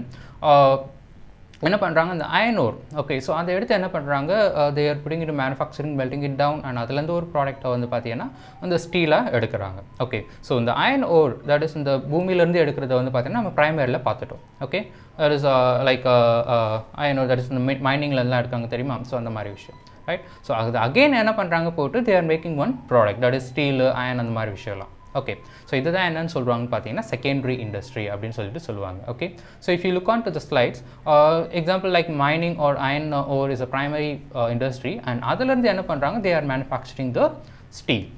Okay, fine. So this is called what? Secondary industry. Okay, so primary in ஷார்ட்டாக சொல்லணும்னா பார்த்தீங்கன்னா பிரைமரி இண்டஸ்ட்ரியில் கிடைக்கிற விஷயத்தை எடுத்து அப்படியே மேனுஃபேக்சரிங் பண்ணி ஒரு ஃபினிஷ் ப்ராடக்டாக எடுத்துகிட்டு வரது தான் என்னென்னு பார்த்தீங்கன்னா it is a secondary industry. That thing the secondary industries are doing. Okay, so primary industry முடிஞ்சிச்சு, secondary industry முடிஞ்சிச்சு. fine. next வந்து பார்த்தீங்கன்னா secondary industryயோட கிளாசிஃபிகேஷன்ஸ் கொடுத்துருக்காங்க. ஓகே, எப்படி primary industryயில் 2 கிளாசிஃபிகேஷன்ஸ் கொடுத்துருந்தாங்களோ அதே மாதிரி secondary industryயில் they have given you 4 classifications. Okay, fine. First one is what பார்த்தீங்கன்னா manufacturing industry. Okay, so manufacturing industry அப்படின்ற ஒரு ஹெட்டிங்கில் கீழே வந்து 4 விஷயம் கொடுத்துருக்காங்க. ஓகே, ஸோ மேனுஃபேக்சரிங்னா you know, right? So that is the process of conversion of raw material into the finish product. Okay, or processing the raw material and making it to as a finish product, அதுதான் மேனுஃபேக்சரிங்னு சொல்லுவாங்க. Okay, so secondary இண்டஸ்ட்ரியோட first classification is manufacturing industry. Okay, so manufacturing na enna meaning pathina, if you just look on the slides, you can know the industry that are engaged in producing goods through processing of raw material. Okay, so ஒரு பொருளை உற்பத்தி பண்ணுறாங்க, but எப்படி உற்பத்தி பண்ணுறாங்க, ஒரு பேஸான ஒரு raw material அப்படின்ற இந்த மூலப்பொருளை வச்சு தான் வந்து பார்த்தீங்கன்னா they are manufacturing. Okay, so that is called the manufacturing industry. Okay, fine. If suppose if you are taking notes, you can write like manufacturing industry or hyphen போட்டுட்டு producing goods through processing of raw material அப்படின்னு சொல்லிட்டு நீங்கள் எழுதிக்கலாம் ஷார்ட்டாக. Okay, so இந்த மாதிரி ஷார்ட்டாக எழுதி நீங்கள் வந்து மைண்டில் வச்சுக்கும் போது you will never forget that. Clear? Fine. So இப்போ இந்த மேனுஃபேக்சரிங் இண்டஸ்ட்ரினா என்னென்னு பார்த்துட்டோம், ரைட்? ஸோ இப்போ இந்த மேனுஃபேக்சரிங் இண்டஸ்ட்ரியை வந்து இட் இஸ் டிவைடட் இன்ட்டு 4 கேட்டகரியாக டிவைட் பண்ணுறாங்க. ஓகே, ஸோ அந்த டிவிஷன் நீங்கள் ஸ்லைட்ஸ் பார்த்தா தெரியும். Okay, first is analytical industry. Okay, so analytical industry அப்படின்றத வந்து பார்த்தீங்கன்னா எப்படி மீன் பண்ணுறாங்க அப்படின்னா it separates the different elements from same product. Okay, so ஒரு ப்ராடக்ட்லேருந்து அந்த ப்ராடக்ட்லேருந்து டிஃப்ரெண்ட் எலிமெண்ட்ஸை பிரிக்கிறாங்க. அனலைஸ்னா you know that general meaning of analysation தெரியும் உங்களுக்கு, right? So you are just getting known things are you are just viewing the thing and you are categorising. Okay, அதான் என்னது அனலைஸ் பண்ணுறோம் அப்படின்னு சொல்லுவாங்க. அப்போ அனலிட்டிக்கல் இண்டஸ்ட்ரினா என்னென்னா அதே மாதிரி ஒரு கிடைக்கிற ஒரு ரா மெட்டீரியலை அதை அனலைஸ் பண்ணி அதிலேருந்து என்ன ப்ராடக்ட்லாம் நம்ம எடுத்துகிட்டு வரலாம் அப்படின்னு பண்ணுறது தான் என்னென்னு பார்த்தீங்கன்னா அனலிட்டிக்கல் இண்டஸ்ட்ரி அப்படின்னு சொல்லிட்டு சொல்லுவாங்க. Okay, so it separates different elements from the same material. Okay, example oil refineries. Okay, so oil la vandu pathina you know the classifications, right? So adhe mari like the crude oil la eduthu pathina petrol, diesel appdi solittu they will be saying. So ore oru product eduthu adala irundhu nariya product vandu different elements eduthu varuvanga. That is called what? Analytical industry. Okay, fine. Next வந்து பார்த்தீங்கன்னா synthetic industry. Okay, so synthetic industry அப்படின்னா என்னன்னு பார்த்தீங்கன்னா வந்து it just combine two elements and make one new product. Okay, two or more elements. In short, ingredients னு சொல்லலாம். இப்போ வந்து நம்ம ஃபுட்ல கூட ingredients சொல்றோம், right? So ingredientsல என்ன நடக்குது ஃபுட்ல? We are just mixing all the ingredients and we are making one food.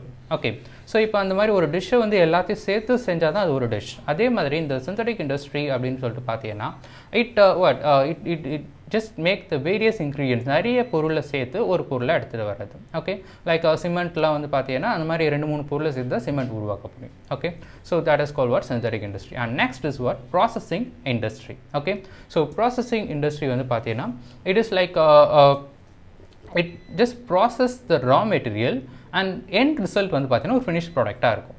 Okay, so example வந்து லைக் பேப்பர், சுகர் வந்து கொடுத்துருக்காங்க. Okay, fine. So processing industry is nothing but it is going to process the raw material and it's going to give as an end product, that is called a finished product அப்படின்னு சொல்லிட்டு சொல்லியிருக்காங்க. Okay, that is called what?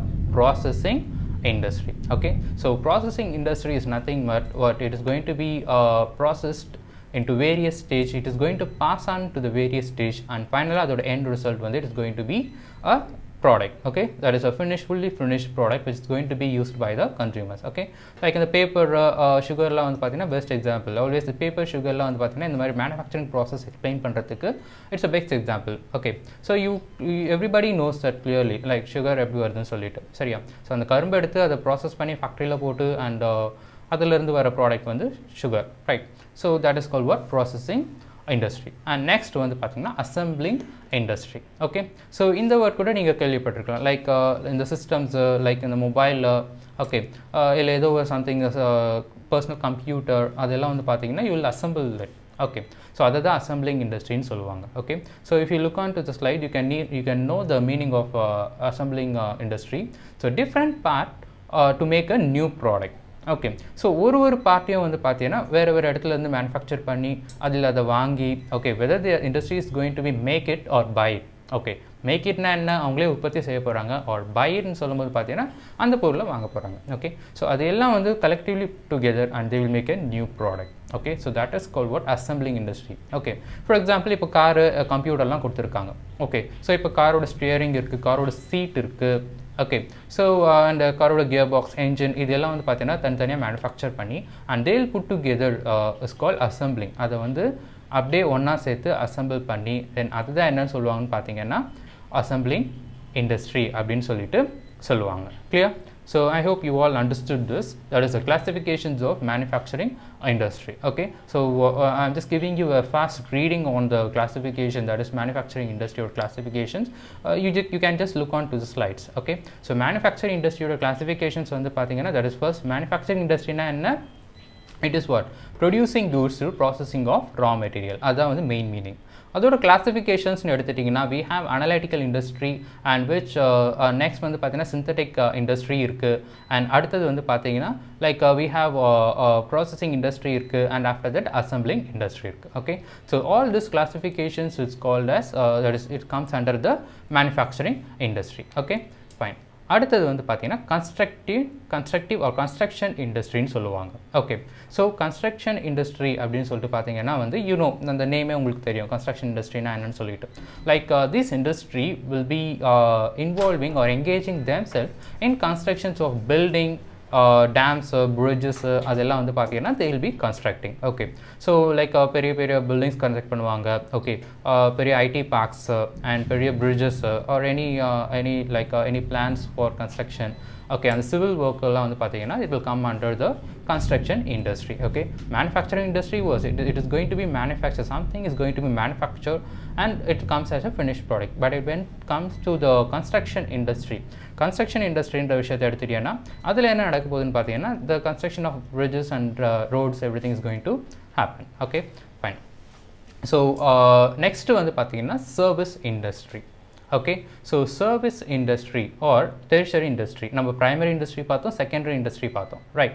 So primary industry ல வந்து பார்த்தீங்கன்னா like nature oriented, Okay, secondary industry பார்த்தீங்கன்னா like manufacturing and constructive industry வந்து வந்துருச்சு. Third வந்து நம்ம tertiary industry சொல்லிட்டு ஒரு விஷயம் பார்த்தோம்ல, அதுக்கு இன்னொரு பேர் தான் என்னன்னு பார்த்தீங்கன்னா service industry. Okay, so you can also mean that as service industry அப்படின்னு சொல்லிட்டு சொல்லுவாங்க. Okay, fine. இப்போ இந்த service industry என்ன பண்ண போகுது? You know, primary industry deals with the product.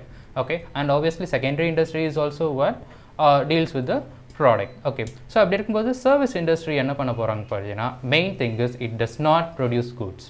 Okay, so service industry or tertiary industry is what going to do is it is not going to produce any product. Okay, and second வந்து பார்த்தீங்கன்னா we have the classifications of service industry. Okay, so first is what personalized service ன்னு சொல்லிட்டு சொல்லுவாங்க. If you look on to the slides you can know. Slides பார்த்தா தெரியும் உங்களுக்கு. First slide is personalized service. That is first heading on the slide. Okay, so personalized service na enna idu உங்களுக்கு தெரிஞ்ச விஷயம் தான். Like plumbers, servants, maids, drivers. Okay, அதெல்லாம் என்னன்னு பார்த்தீங்கன்னா personalized service. One person should do the service. Okay, and second one பார்த்தீங்கன்னா public service. Like if you have government hospitals, okay, schools, police stations and everything will be called as a public service. Okay, and அடுத்தது வந்து பார்த்தீங்கன்னா distributive service. Okay, distribute பண்ணுறது சொல்லுவோம் தெரியுமா, distributive service. Okay, so like transportation, warehousing na என்னன்னு பார்த்தீங்கன்னா you know that it is what godown. அதான் warehousing சொல்லுவாங்க நம்ம commercial language. Okay, so distribution service பண்ணும்போது like transportation, logistics, okay, warehousing அதெல்லாம். அடுத்தது வந்து பார்த்தீங்கன்னா financial service. So financial service, you know, finance naale enadhu, it's something money is going to be dealing into. Okay, so financial service சொல்லும்போது we have banking, accounting, auditing and all the stuffs. Okay, and அடுத்தது quaternary service சொல்லுவாங்க. So இது வந்து பார்த்தீங்கன்னா like software development, auditing, R&D is nothing but research and development. Okay, so research and development பொறுத்து இருக்கிறதுலாம் வந்து பார்த்தீங்கன்னா quaternary service ன்னு சொல்லுவாங்க. Okay, and அடுத்தது வந்து quaternary service. So this is what new technology and policy implemented by the individual experts. Okay, so சில experts like சில பேர் ரெக்கமெண்டேஷன்ஸ்லாம் கொடுப்பாங்க. ஓகே, ஸோ இந்த ஒரு பர்டிகுலர் இஷ்யூவை வந்து நீங்கள் வந்து ரெக்கமெண்ட் பண்ணுங்கள், வாட் இஸ் யுவர் ஓன் வியூன்னு சொல்லிட்டு. ஸோ அந்த விஷயத்தை எல்லாருமே கேட்க மாட்டாங்க. Only person those who are capable of that particular thing they will be asked from that point of view. Okay, so இதே தான் வந்து பார்த்தீங்கன்னா சர்வீஸ் இண்டஸ்ட்ரி அப்படின்னு சொல்லிட்டு சொல்லுவாங்க. Okay, fine. So primary, secondary and tertiary or service industry. Clear? So primary, secondary deals with product, but the service industry does not deals with the product. Okay, so it deals with the service which is not, which is what intangible soluvanga. Okay, even in accountancy term, you know, like, so intangible we cannot able to see at like, okay, so I mean like what are the things should be given as a service அப்படின்றதையும் வந்து இந்த இடத்துல யூட்டிலிட்டியில் கொடுத்துருக்காங்க. Like we have personalized usage, okay, public service, distribution and all the stuff. Okay, fine. Next basis. Okay, in the beginning we saw the broad classifications of that activity as two. Okay, one is what, on the basis of the activity and on the basis of வந்து பார்த்தீங்கன்னா size. Okay, so size ன்னு வந்து பார்க்கும்போது we have four classifications. Okay, so first classification is what, micro industry, and second is small industry and medium industry and large industry. Okay, so உங்களுக்கு slides பார்த்தா தெரியும், on the basis of sizeல வந்து பார்த்தீங்கன்னா உங்களுக்கு four classifications இருக்கு, micro, small and medium and large industry. சரியா? So இது வந்து இந்த even in this third chapter இதை வந்து ஒரு just ஒரு 4 lines full தான் கொடுத்துருப்பாங்க. இப்போ நான் கொடுத்துருக்க மாதிரி தான் கொடுத்துருப்பாங்க புக்கில். Okay, there is no explanation for this topic in this third chapter.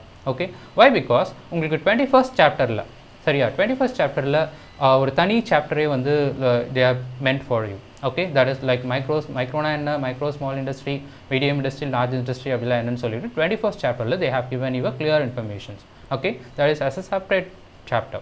Okay, so அங்க வந்து பார்க்க போனா நம்ம will be learning about each and everything in depth. Okay, so these are all the things we have to know in this third chapter. Okay, fine, we'll have a short recall whatever we have read in this session. Okay, so first வந்து பார்த்தீங்கன்னா what is industry. So industry னா வந்து நம்ம வந்து என்னன்னு சொல்லிட்டு படிச்சோம், right? So it is what, it is like a production process of the business activities called industry அப்படின்னு சொல்லிட்டு நம்ம வந்து படிச்சோம், right? So industry னா என்னன்னு நம்ம கத்துட்டோம். And second வந்து பார்த்தீங்கன்னா two major heads of classification, that is like we have on the basis of activity and we have on the basis of size. Okay, so உங்கள் ஸ்லைட்ஸை பார்த்தா தெரியும் நம்ம என்னெல்லாம் வந்து பார்த்துருக்கோம் அப்படின்னு சொல்லிட்டு just ஒரு 6 pointsல வந்து have given you. சரியா? Fine. So first is industry னா என்னன்னு சொல்லிட்டு நம்ம மெயினாக தெரிஞ்சுக்கிட்டோம்.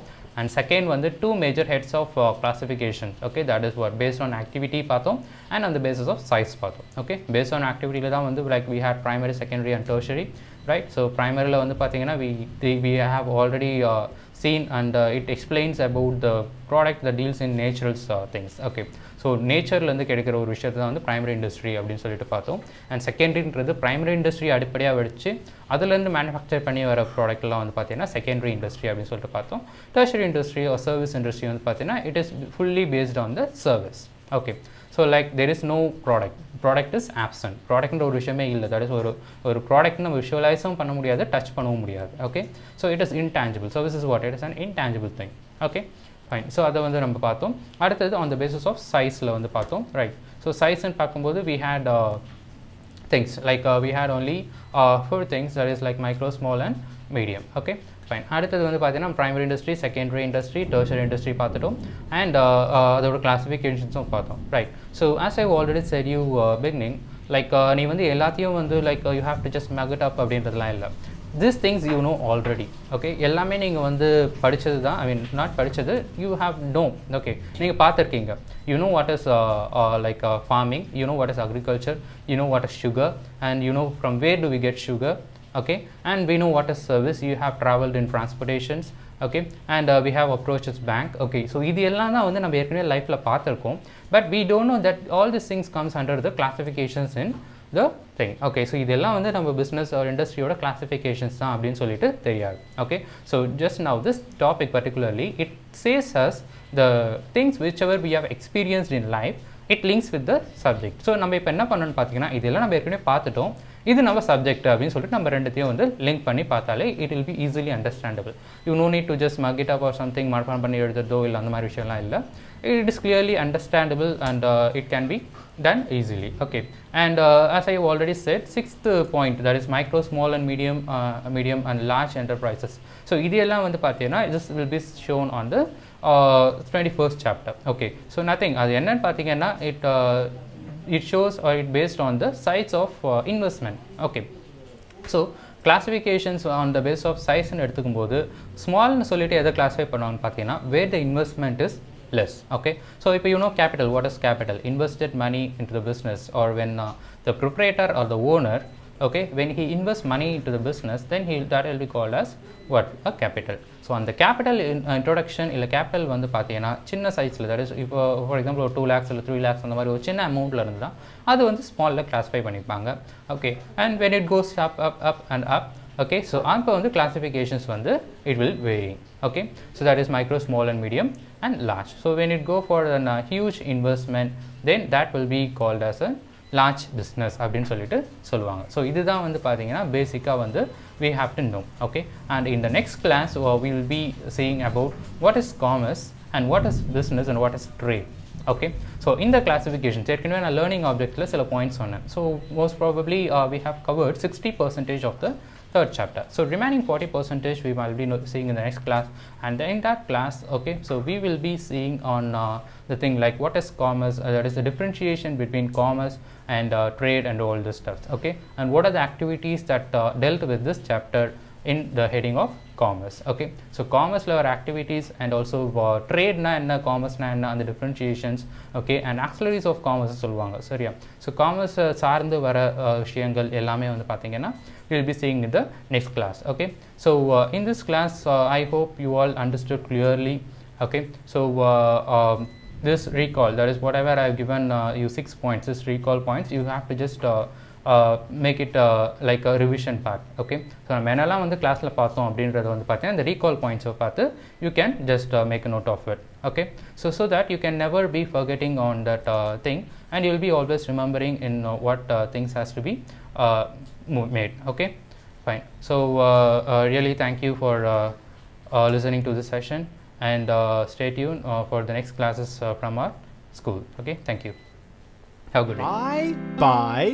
See you again. Hope to see you soon. Bye. See you again. Hope to see you soon. Bye. See you again. Hope to see you soon. Bye. See you again. Hope to see you soon.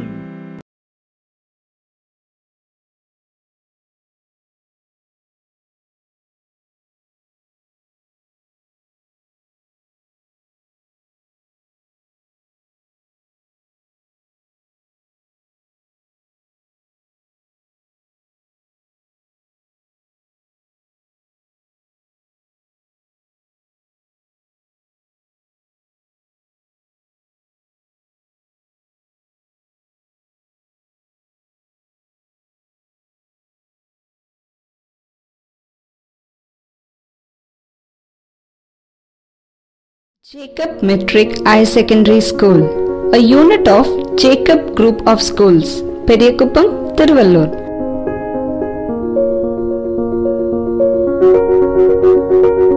Admission notice for Standard 11, 2020-21, exclusively for girls. Registration for admission started. Groups offered: Group 1A, Physics, Chemistry, Mathematics and Computer Science. Group 1B, Physics, Chemistry, Mathematics and Biology. Group 3A, Commerce, Economics, Accountancy and Business Mathematics. Group 3B, Commerce, Economics, Accountancy and Computer Application. Unique features of our school: safe campus, well qualified and experienced teachers, mind relaxation camp, special sports camp, well equipped laboratory, periodical counseling, academic and career guidance by experts, digital and virtual library, intensified coaching for IIT, JEE and NEET. Online education and teleteaching have been introduced to strengthen higher secondary department. For admission, contact school office at number 4, 1st Street, Judges Colony, Periyakkuppam, Thiruvallur. Mobile 7402740282, 9965518133. Online registration also available at www.jacobindia.edu.in.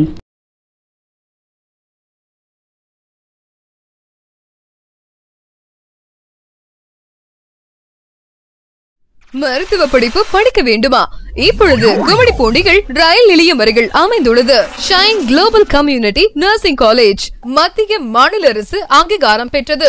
Courses: medical laboratory technology 1 year, diploma medical laboratory technology 2 years, diploma in patient care 1 year and 2 year மற்றும் பிரதம மந்திரியின் PMKVY திட்டத்தின் கீழ் கும்மிடிப்பூண்டி பேரூராட்சிக்கு உட்பட்டு மிகவும் பின்தங்கிய நிலையில் உள்ள மாணவ மாணவிகளுக்கு இலவசமாக AC technician, general duty assistant nursing course திறமையான ஆசிரியர்களை கொண்டு பயிற்சி அளிக்கப்படுகிறது. முதலாம் ஆண்டு மற்றும் 2ஆம் ஆண்டு படிக்கும் மாணவ மாணவியர்களுக்கு அரசாங்க மருத்துவமனைகள் மற்றும் தனியார் மருத்துவமனைகளில் நேரடியாக மேற்பயிற்சிகள் அளிக்கப்பட்டு படிப்பின் இறுதியாண்டில் கேம்பஸ் இன்டர்வியூ மூலம் சென்னை மற்றும் இந்தியாவில் பல்வேறு பகுதிகளிலும் வேலை வாய்ப்பை ஏற்படுத்தி தருகிறோம்.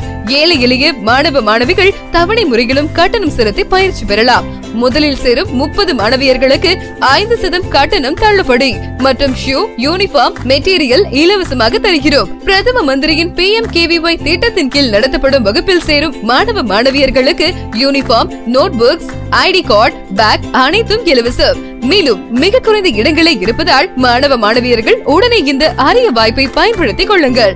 Contact shine Global community college, மத்திய மாநில அரசு அங்கீகாரம் பெற்றது.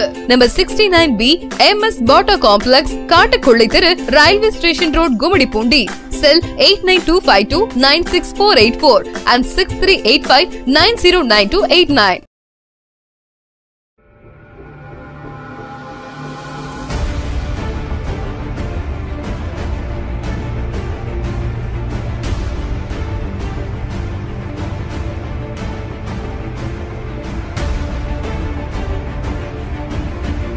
நீங்கள் பார்த்து கொண்டிருப்பது ஷெகினா டிவி. தேவ பிரசனத்தை உணருங்கள்.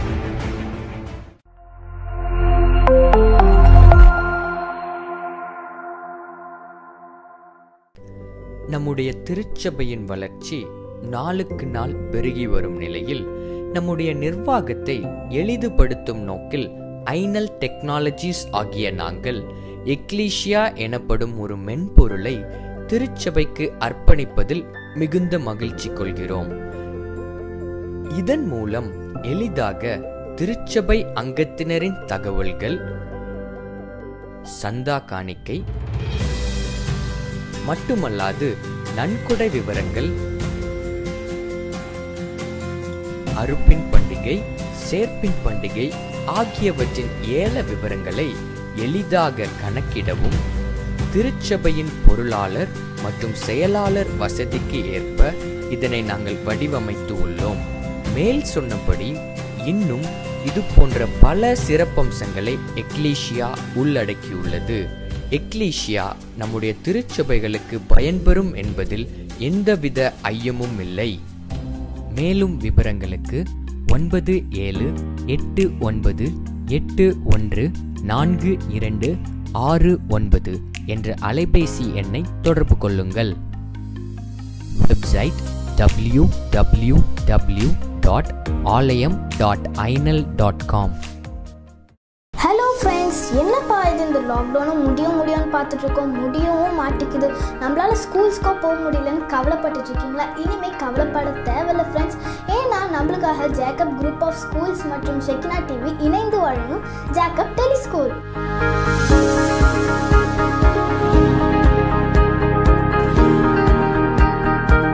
என்ன ஃப்ரெண்ட்ஸ், டெலி ஸ்கூல்னு யோசிச்சுட்டு இருக்கீங்களா? நம்மளுக்காக ஜேக்கப் ஸ்கூல்லேருந்து டீச்சர்ஸ் வந்து 4th ஸ்டாண்டர்ட்லேருந்து 8th ஸ்டாண்டர்ட் வரைக்கும் கிளாஸஸ் எடுப்பாங்க. இது ஜேக்கப் குரூப் ஆஃப் ஸ்கூல்ஸ்க்கு மட்டும் கிடையாது, for all types of state board ஸ்கூல்ஸுக்குமே இது யூஸ் ஆகும் ஃப்ரெண்ட்ஸ். நீங்கள் இந்த கிளாஸஸை அட்டென்ட் பண்ணணும்னா டிவியை ஆன் பண்ணுங்கள், டியூன் பண்ணுங்கள். உங்களோட செட்டாப் பாக்ஸ் வந்து டாக் டிவியாக இருந்தால் சேனல் நம்பர் 167 அண்ட் டிசிசிஎல்னா சேனல் நம்பர் 138 அண்ட் ஜாக் நெட்வொர்க்னா 130. அது மட்டும் இல்லாமல் நம்ம Shekinah TV YouTube channel and வெப்சைட்லையும் நீங்கள் பார்க்கலாம் ஃப்ரெண்ட்ஸ். டைமிங் வந்து 10 AM-லேருந்து 4 PM.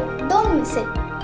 Media partners: Tamil Nadu Consumer Protection Organization, All India People Rights Protection Organization, Citizen Consumer Club, the Bharat Scouts and Guides, Tirthani Educational District.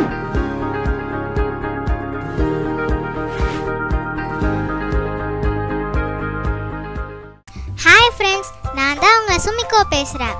Every Saturday 5 to 6 PM kids special. அந்த டைம்ல நீங்க என் கூட கால் பண்ணி பாட்டு பாடலாம், வசனம் சொல்லலாம். So kids, மறந்துடாதீங்க, every Saturday 5 to 6 PM. Don't miss it.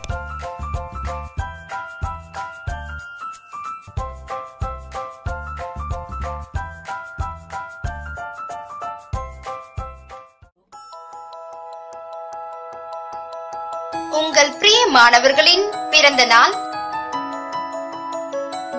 மற்றும் திருமண நாள் வாழ்த்துக்களை ஷெக்கினா டிவியின் மூலம் அறிவிக்க விரும்பினால் தொடர்பு கொள்ள வேண்டிய தொலைபேசி எண்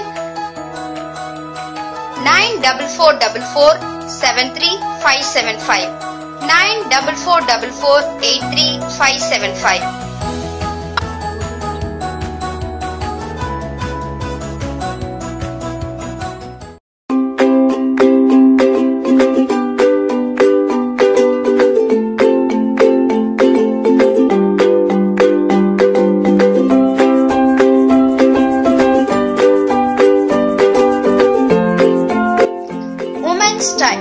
தினமும் மதியம் 1 மணி முதல் 3 மணி வரை.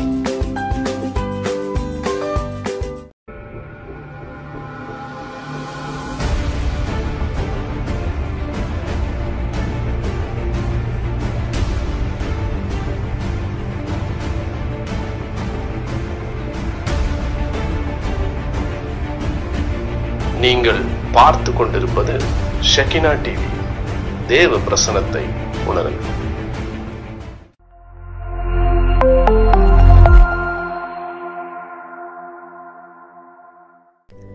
நம்முடைய திருச்சபையின் வளர்ச்சி நாளுக்கு நாள் பெருகி வரும் நிலையில் நம்முடைய நிர்வாகத்தை எளிதுபடுத்தும் நோக்கில் ஐனல் டெக்னாலஜிஸ் ஆகிய நாங்கள் எக்லீசியா எனப்படும் ஒரு மென்பொருளை திருச்சபைக்கு அர்ப்பணிப்பதில் மிகுந்த மகிழ்ச்சி கொள்கிறோம். இதன் மூலம் எளிதாக திருச்சபை அங்கத்தினரின் தகவல்கள், சந்தா காணிக்கை மட்டுமல்லாது நன்கொடை விவரங்கள், அறுப்பின் பண்டிகை, சேர்ப்பின் பண்டிகை ஆகியவற்றின் ஏல விவரங்களை எளிதாக கணக்கிடவும் திருச்சபையின் பொருளாளர் மற்றும் செயலாளர் வசதிக்கு ஏற்ப இதனை நாங்கள் வடிவமைத்து உள்ளோம். மேல் சொன்னபடி இன்னும் இது போன்ற பல சிறப்பம்சங்களை எக்லீசியா உள்ளடக்கியுள்ளது. எக்லீசியா நம்முடைய திருச்சபைகளுக்கு பயன்பெறும் என்பதில் எந்தவித ஐயமும் இல்லை. மேலும் விவரங்களுக்கு 9789814269 814269 என்ற அலைபேசி எண்ணை தொடர்பு கொள்ளுங்கள். Website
We welcome you all to the Jacob TELE School. So this is Ilam Parudi from Jacob Metric Higher Secondary School, Periyagupam. So for your clear understanding, we will use that bilingual. That means sometimes we may use to Tamil to explain. For other instructions like a homework and assignments we will give in the Google Classroom for our children. So once again, I welcome you for all to the Jacob TELE School. So I'm going to take 11th economics. So last class we discussed about the second lesson we discussed. So today I just begin with a word. The word says about the fear of the Lord is the beginning of wisdom. The fear of the Lord is the beginning of the wisdom. Proverb 9:10. So definitely I hope that you people will get the wisdom from this lesson. And I plan to give the thought. What does the thought means? They say about that thought is coins always make a sound. Coins always make a sound, but the paper money are always silent. But the paper money or always silent. So when your value increase, keep yourself silent and humble. Definitely I hope you are understand that. When your value increasing, so like a paper money, you just make a silent and humble. So this is the thought of day. So I hope you people are enjoy this thought and act like that. So I just directly wanted to go for that lesson. So chapter 2, consumption analysis, we are discussing. The last class we are discussed in this lesson introduction, human wants and characteristics of human wants. So quite interested in the last class to discuss about the introduction and human wants and the characteristics of human wants. And particularly the introduction I gave that who's the economist and how the economics word is derived. Until today also I wanted to motivate you for each and everyone to become a economics. How the economics are existing, how the economics are playing a role in the worldwide, and especially for in India, I can able to declare the word what exactly that economics is started from the home. The economics is started from the home, particularly and especially a mother is playing a super role, and that role is very, very important. Whenever the income and whenever the expensive, whenever the scarcity and whatever it is, she will manage very fantastically in the home throughout a month, throughout a year. She ready to maintain a happy home. So she is the first economist, I can tell you. A mother is the first economics in the home. So from the home management, it started economics. Then it is applicable in entire nation to manage, how to manage a consumption and expenditure and income, everything.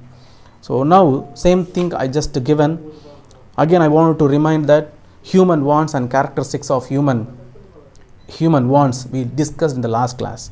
So today I just plan to give that two topic. The learning objective is the two topic. One is that classification of goods and cardinal utility analysis. Cardinal utility analysis, the two topic I just plan to give the lecture. So first one I wanted to move that classification of goods. So goods word is we already learned from the chapter 1. In the chapter 1, what is the meaning of goods, how the goods is existing, and what are the characteristics of goods is there, we already discussed in the first chapter. Now directly I wanted to go for the classification of goods. Goods are derived into, goods are broadly classified into three categories there. In this three category, what are the three categories there? You can see the mind map: necessaries goods and comfort goods and luxurious goods. Again I repeat that there must be a three broadly classified goods. One is the necessaries goods and comfort goods and luxurious goods.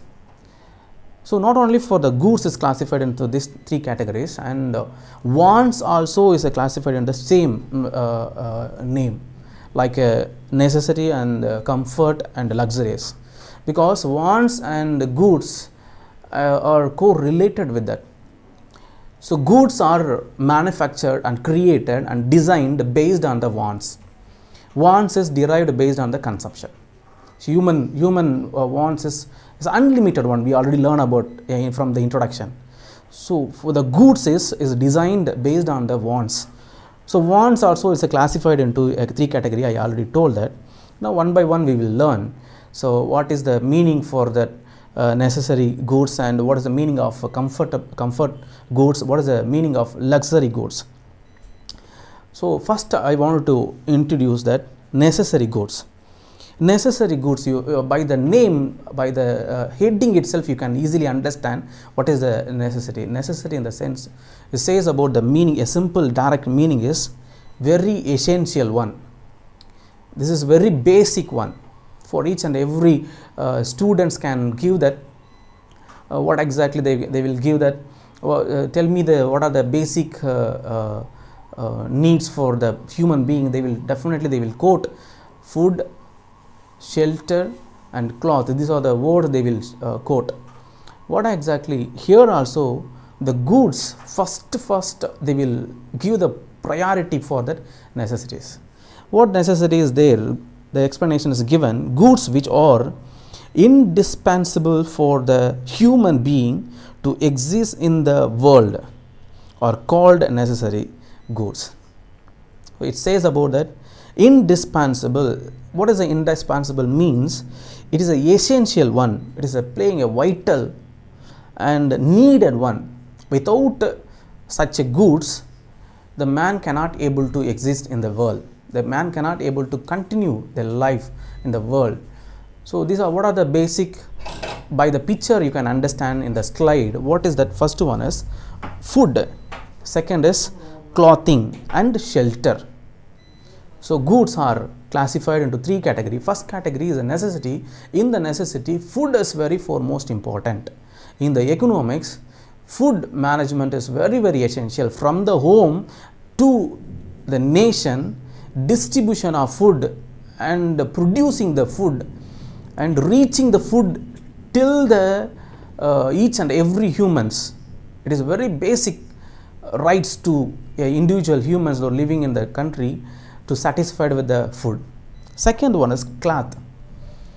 Cloth is another essential goods is a cloth. Now cloth is many improvement is there to designing the cloths and quality based and quantity based. And olden days you can take a beginning, the many people are using the cloths are very rarely in the sense says about that maybe using a one cloth for a month, they will wash it and then they will use it. The same cloth they will wash it and then they will use it. But nowadays it's not like that. They will wear the cloth, they will change the cloth for shirt, for pant or whatever it is. They will purchase as per their likes. But here we are discussing about the necessity, about the cloth is very important. Basic needs, the goods is classified. And third one is shelter. Another goods, yes, definitely a shelter also comes under the necessary goods. To build a shelter, to construct the shelter, at least a basic shelter, we need some goods. So for satisfying the human wants and needs, the goods is very essential.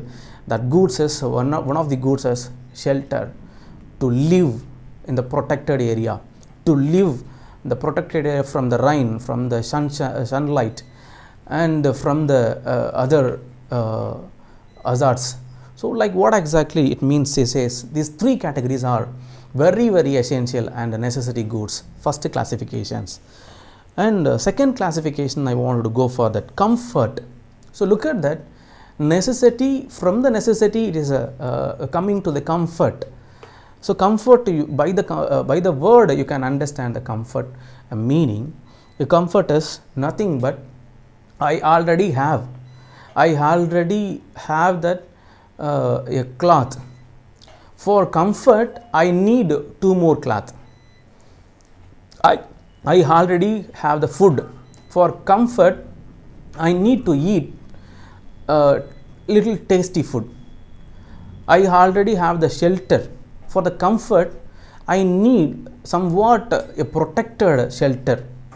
To shelter must be in a continue a little life, like a 1 year shelter, maybe there may be lifetime life of shelter, maybe a 2 years, 3 years. But here the comfort in the sense you want to live in the shelter at least 5 years, at least 10 years. So till the many people are living in the what exactly you can see that Chennai and you can see that many slum areas without shelter they are live.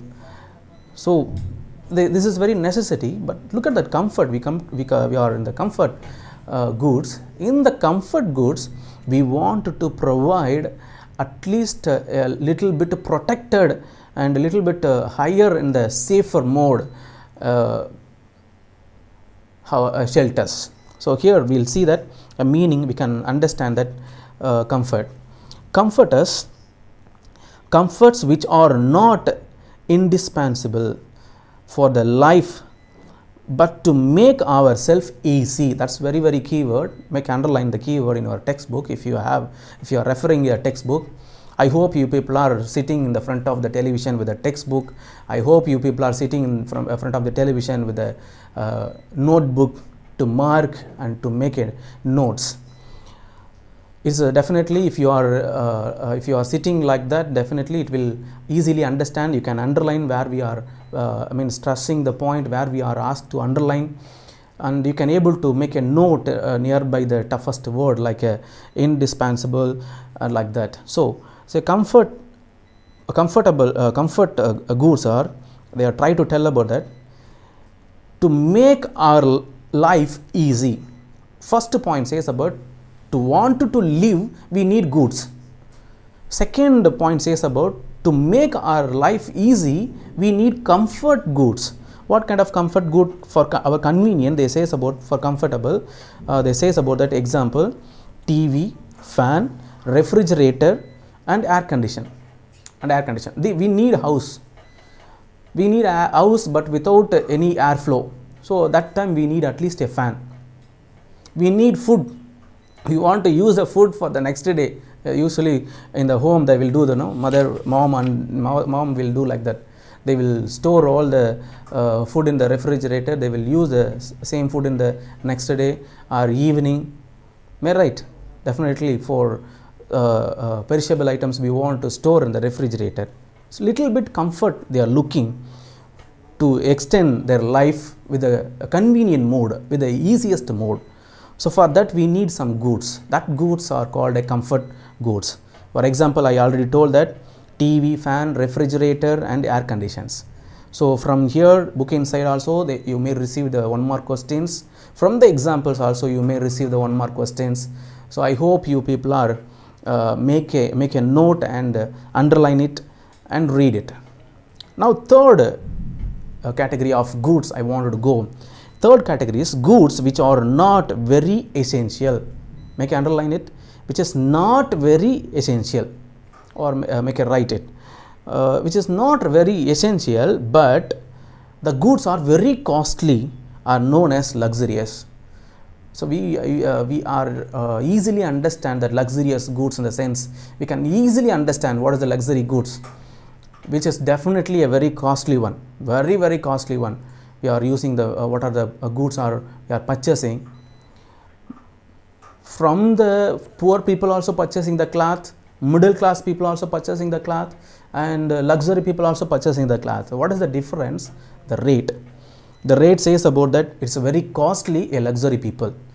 In the little bit comfort prices, comfortable zone, that means a middle class people. At least I want to wear the cloth. A minimum rate they will pay and they will purchase the clothes and they will wear it.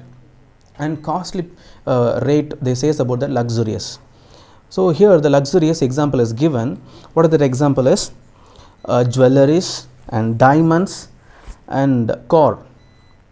For our convenient, for our easy to travel one place to another place, we wanted to buy a car. It is a comfort goods. But the luxury is not like that. They will always used to what exactly they will always used to purchase a car in the very costly. They want to show and they want to project their status. They will used to purchase the very costly cars. So here that's what they says about that. Jewelry and diamonds also is a given example because they are the very costliest. Even the poor people and middle class people, below average people and the middle class people also purchasing the jewelries, but not they will spend too many of amount for purchasing the jewelries. They will purchase the jewelries only for that our cultural activities, for our cultural behaviors. For our cultural behaviors they will purchase. But the luxury people won't purchase like that. They will purchase very costly items like jewelries and diamonds. So these are the three category of goods are there. These are the three categories of goods. Again, once again, I just remind that three categories. One is that necessary goods and comfort goods and luxurious. I hope you are understand. For I will ask the question at the end of this session. If you are make a underline or make a note, definitely you can easily answer the questions. So shall I move on the next topic? So next topic is 2.5 in your textbook, cardinal utility analysis. Cardinal utility analysis. So we are come across already about that utility. What is it cardinal? You may have a question, what is the cardinal? You may come across this word from the very basic in the mathematics.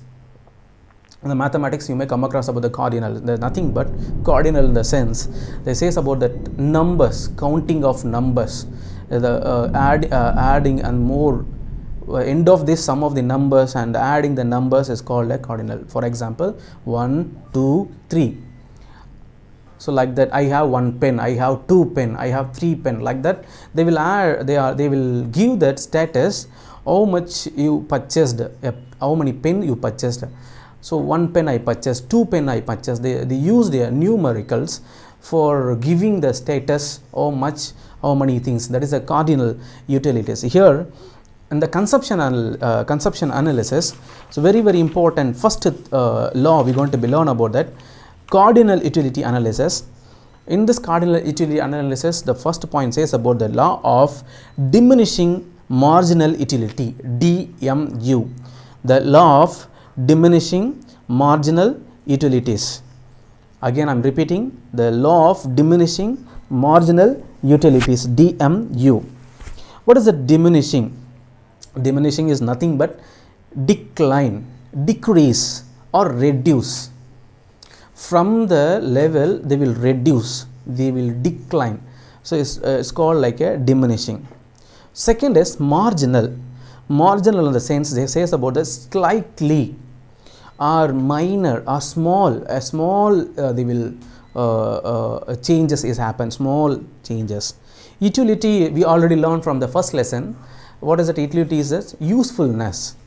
Usefulness I am using for my usable things I purchase. For my utility I am purchase. I purchase that material for my usable process. So this is what exactly that introduction of that diminishing and the marginal and utilities. Now I wanted to go for that introduction. In this cardinal utility analysis, first point I want to go for that introduction. So in the introduction they say the first point is H.S. Goossens, an Austrian economist, was the first to formulate this law in economics in 1854. 1854. Whose that name is H.S. Goossens, an Austrian economist. He is the first person to formulate the law of economics in 1854. In 1854. So second point says about that. So therefore Gibbons called this law as a Goossens' first law of consumption. One more question. This is a very important one more question. What is that first law of consumption is? Goossens' first law of consumption. Who give this name?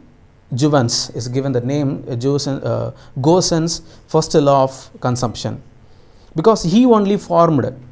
He is an Austrian economist in 1854. Third point, I wanted to quote the third point. The third point is, but the formed by the Goossens, but the credit goes to, that means it credit goes to Marshall because he perfected this law on the basis of cardinal analysis. So again I am just point outing the Marshall. What exactly that?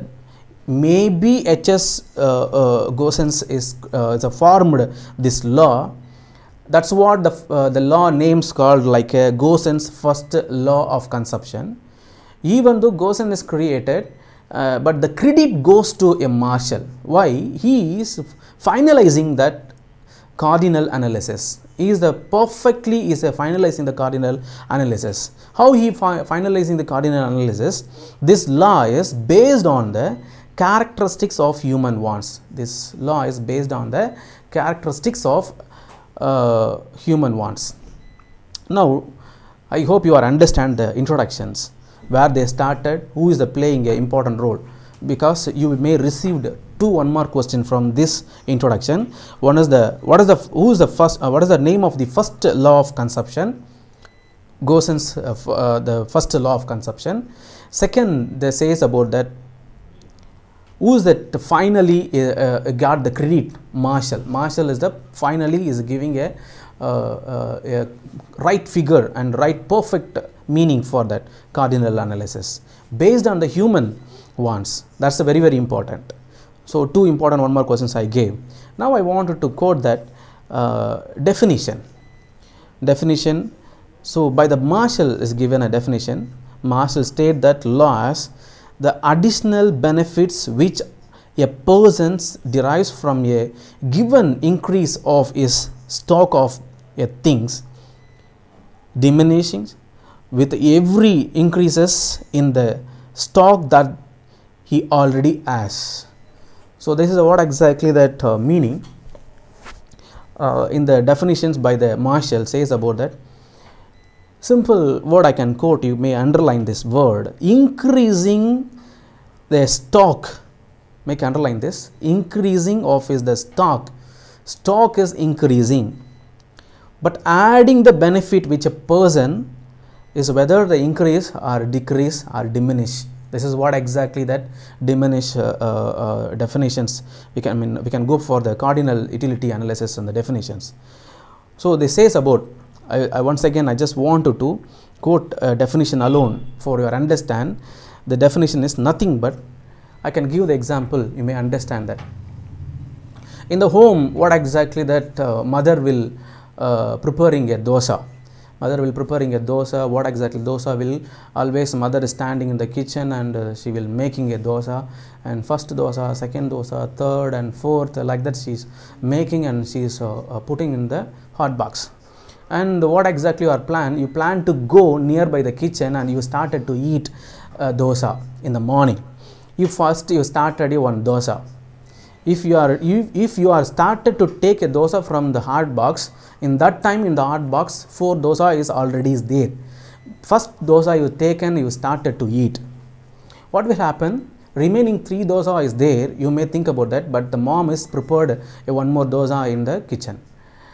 So again one more dosa is added.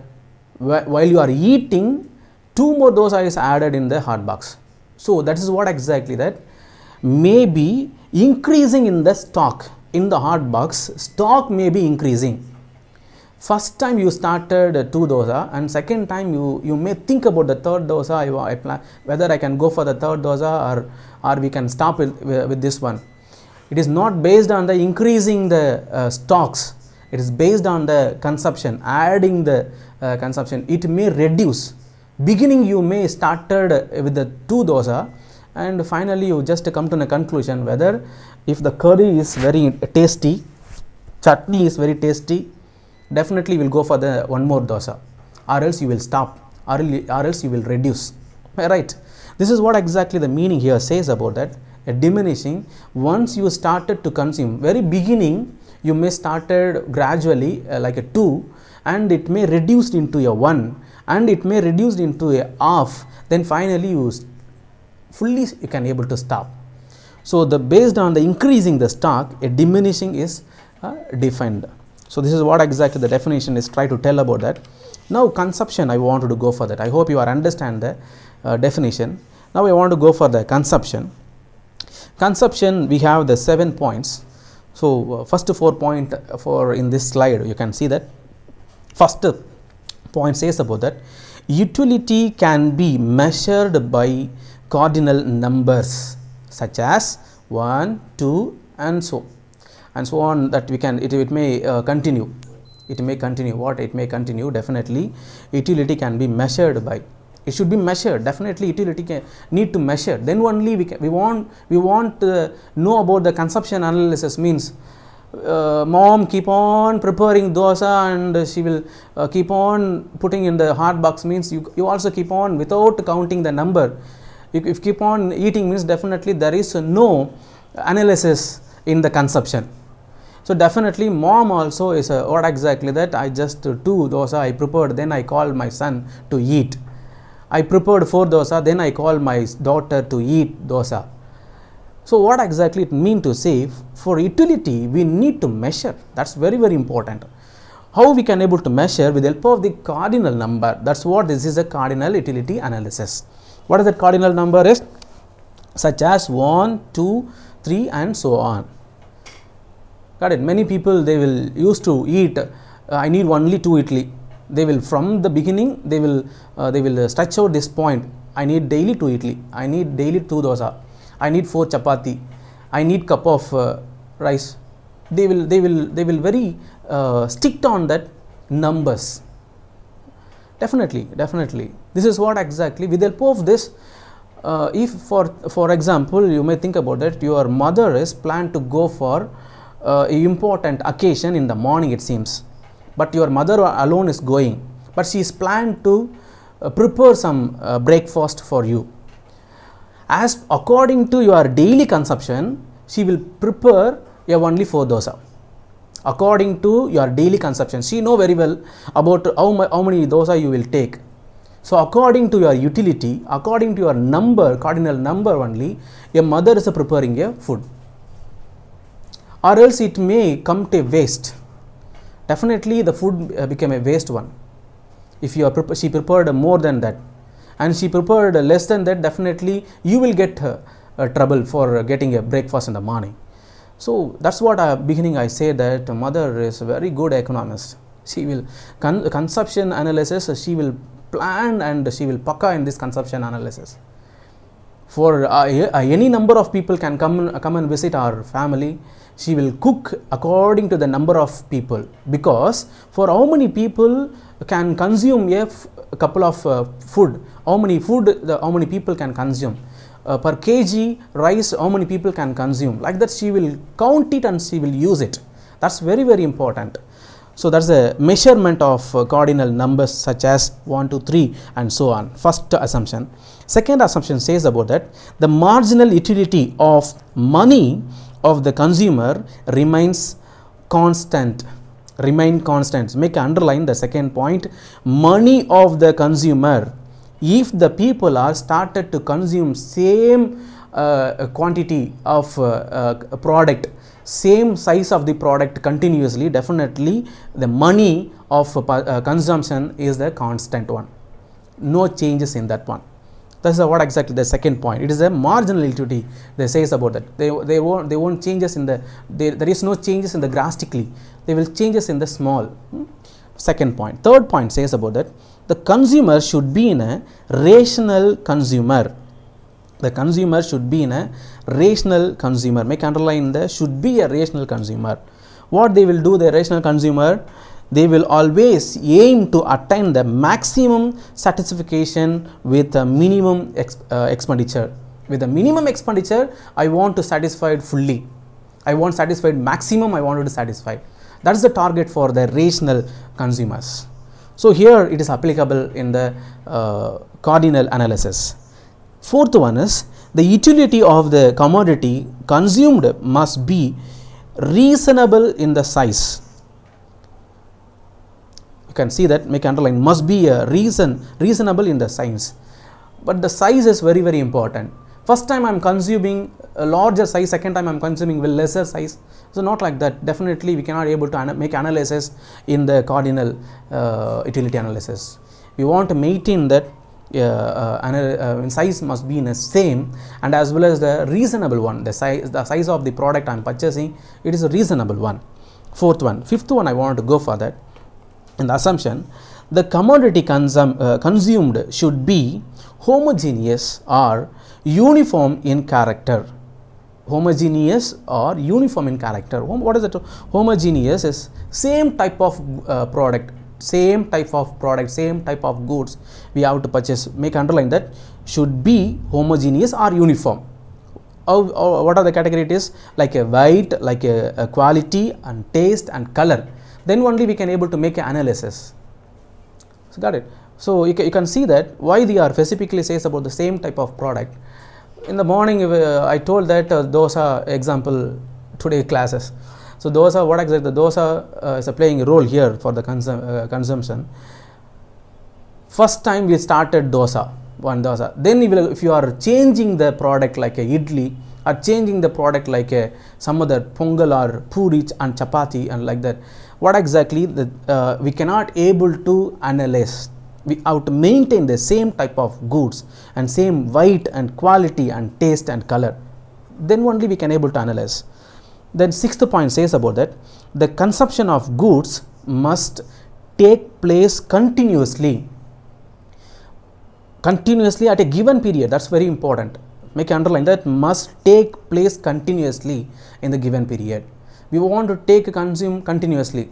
In the morning breakfast, you take example in the morning breakfast. If you are consuming the morning breakfast in the morning 7:30, then you are plan, if you are started to take one dosa and two dosa, and you plan to take that okay, I just take a breakfast after 9:30 also. First round is completed in 7:30, then you are plan to go for the 9:30. Definitely the number may be increase. The gap is not should not be there in the gap for the calculating the cardinal analysis. So continuous need to take for the consumption. Sixth point. And seventh point says there should be no changes in the taste and habit and performance and fashions and income and characteristics of the consumer. Consumer always playing a role, like they will like only in pink color, they will like yellow color, they will taste only for the particular spicy food, they will taste only the sweet food, they will perform like that, they will purchase such a product, and this is the income, this is his character. So if it is the same, means definitely we will analyze very easily a cardinal utility analysis. These are the 7 points about the assumption. Now I want to go for that. I hope you people understand the 7 points. Explanations, I want to give the explanations. What is that explanation is? The law of diminishing marginal utility state that if a consumer continues to consume more and more utilities of the same commodity, its marginal utility diminishing. One mark like epanga, you just make a note. This is a 1 mark maybe asked that what is it marginal utility diminishing? They will consume same product and continuously more and more. It is called like a marginal utility diminishing. So I hope you people understand about the law. So I plan to give that next class as an illustration, the next topic. Before that, I want to give that introduction, what exactly it is. You can see that picture. In this picture, you can understand what is that. First one is, says about that picture, apple 1. Apple 1 says about that eating the first apple gives the consumer a lot of satisfaction. First time he started to eat one apple, first apple he started to eat, he will get the lot of satisfaction, and he completed. Then he go for the second apple. What happened? It is eating the second apple will not give as much etc. Satisfaction as the first he did. When he started to second apple, definitely he not like what exactly he completed the first apples. A little bit variations may see that, little small. That's what it is a name called like a marginal utility. You can see that the third apple is nothing but eating the third apple will gives even lesser than etc. Satisfactions. Then eating second one. From the second one, if you compare a third apple, definitely from the second apple, it may reduce. First apple fully he may eat. Second apple he started to eat. He planned to ask somebody, hey, you want that, you want that, you want the second. First, but the first apple when you started to eat, you won't ask anybody. You want that apple, you want that apple. You won't ask any questions to neighbor or those who are sitting to next. He will eat alone because he want that fully. Once he is satisfied fully, the second apple if you goes, they will ask whether you want that, you want that. A simple question only ask that. And but third apple if you are going, definitely he first he bites, then he plan to give fully to others. You eat. Because of the satisfaction is get decrease. That's called a diminishing marginal utility. Diminishing, that's not a decline. It is a diminishing marginal utility. So I hope you people are understand that. So I'm going to ask that question, evaluation part. I'm going to ask the question. First question is, I'm going to test you. While you are looking the question, you have to give the answer. I'm going to ask the questions in the classes also. When we are conducting the classes also, we're going to be asked the questions. Goods which are not very essential.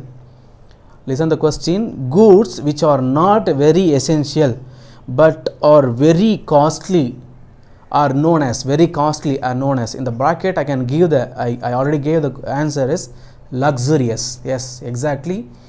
You are very good listener. I appreciate you. When you are started to murmuring that answer, I'm really appreciate you. It is a luxury, right answer.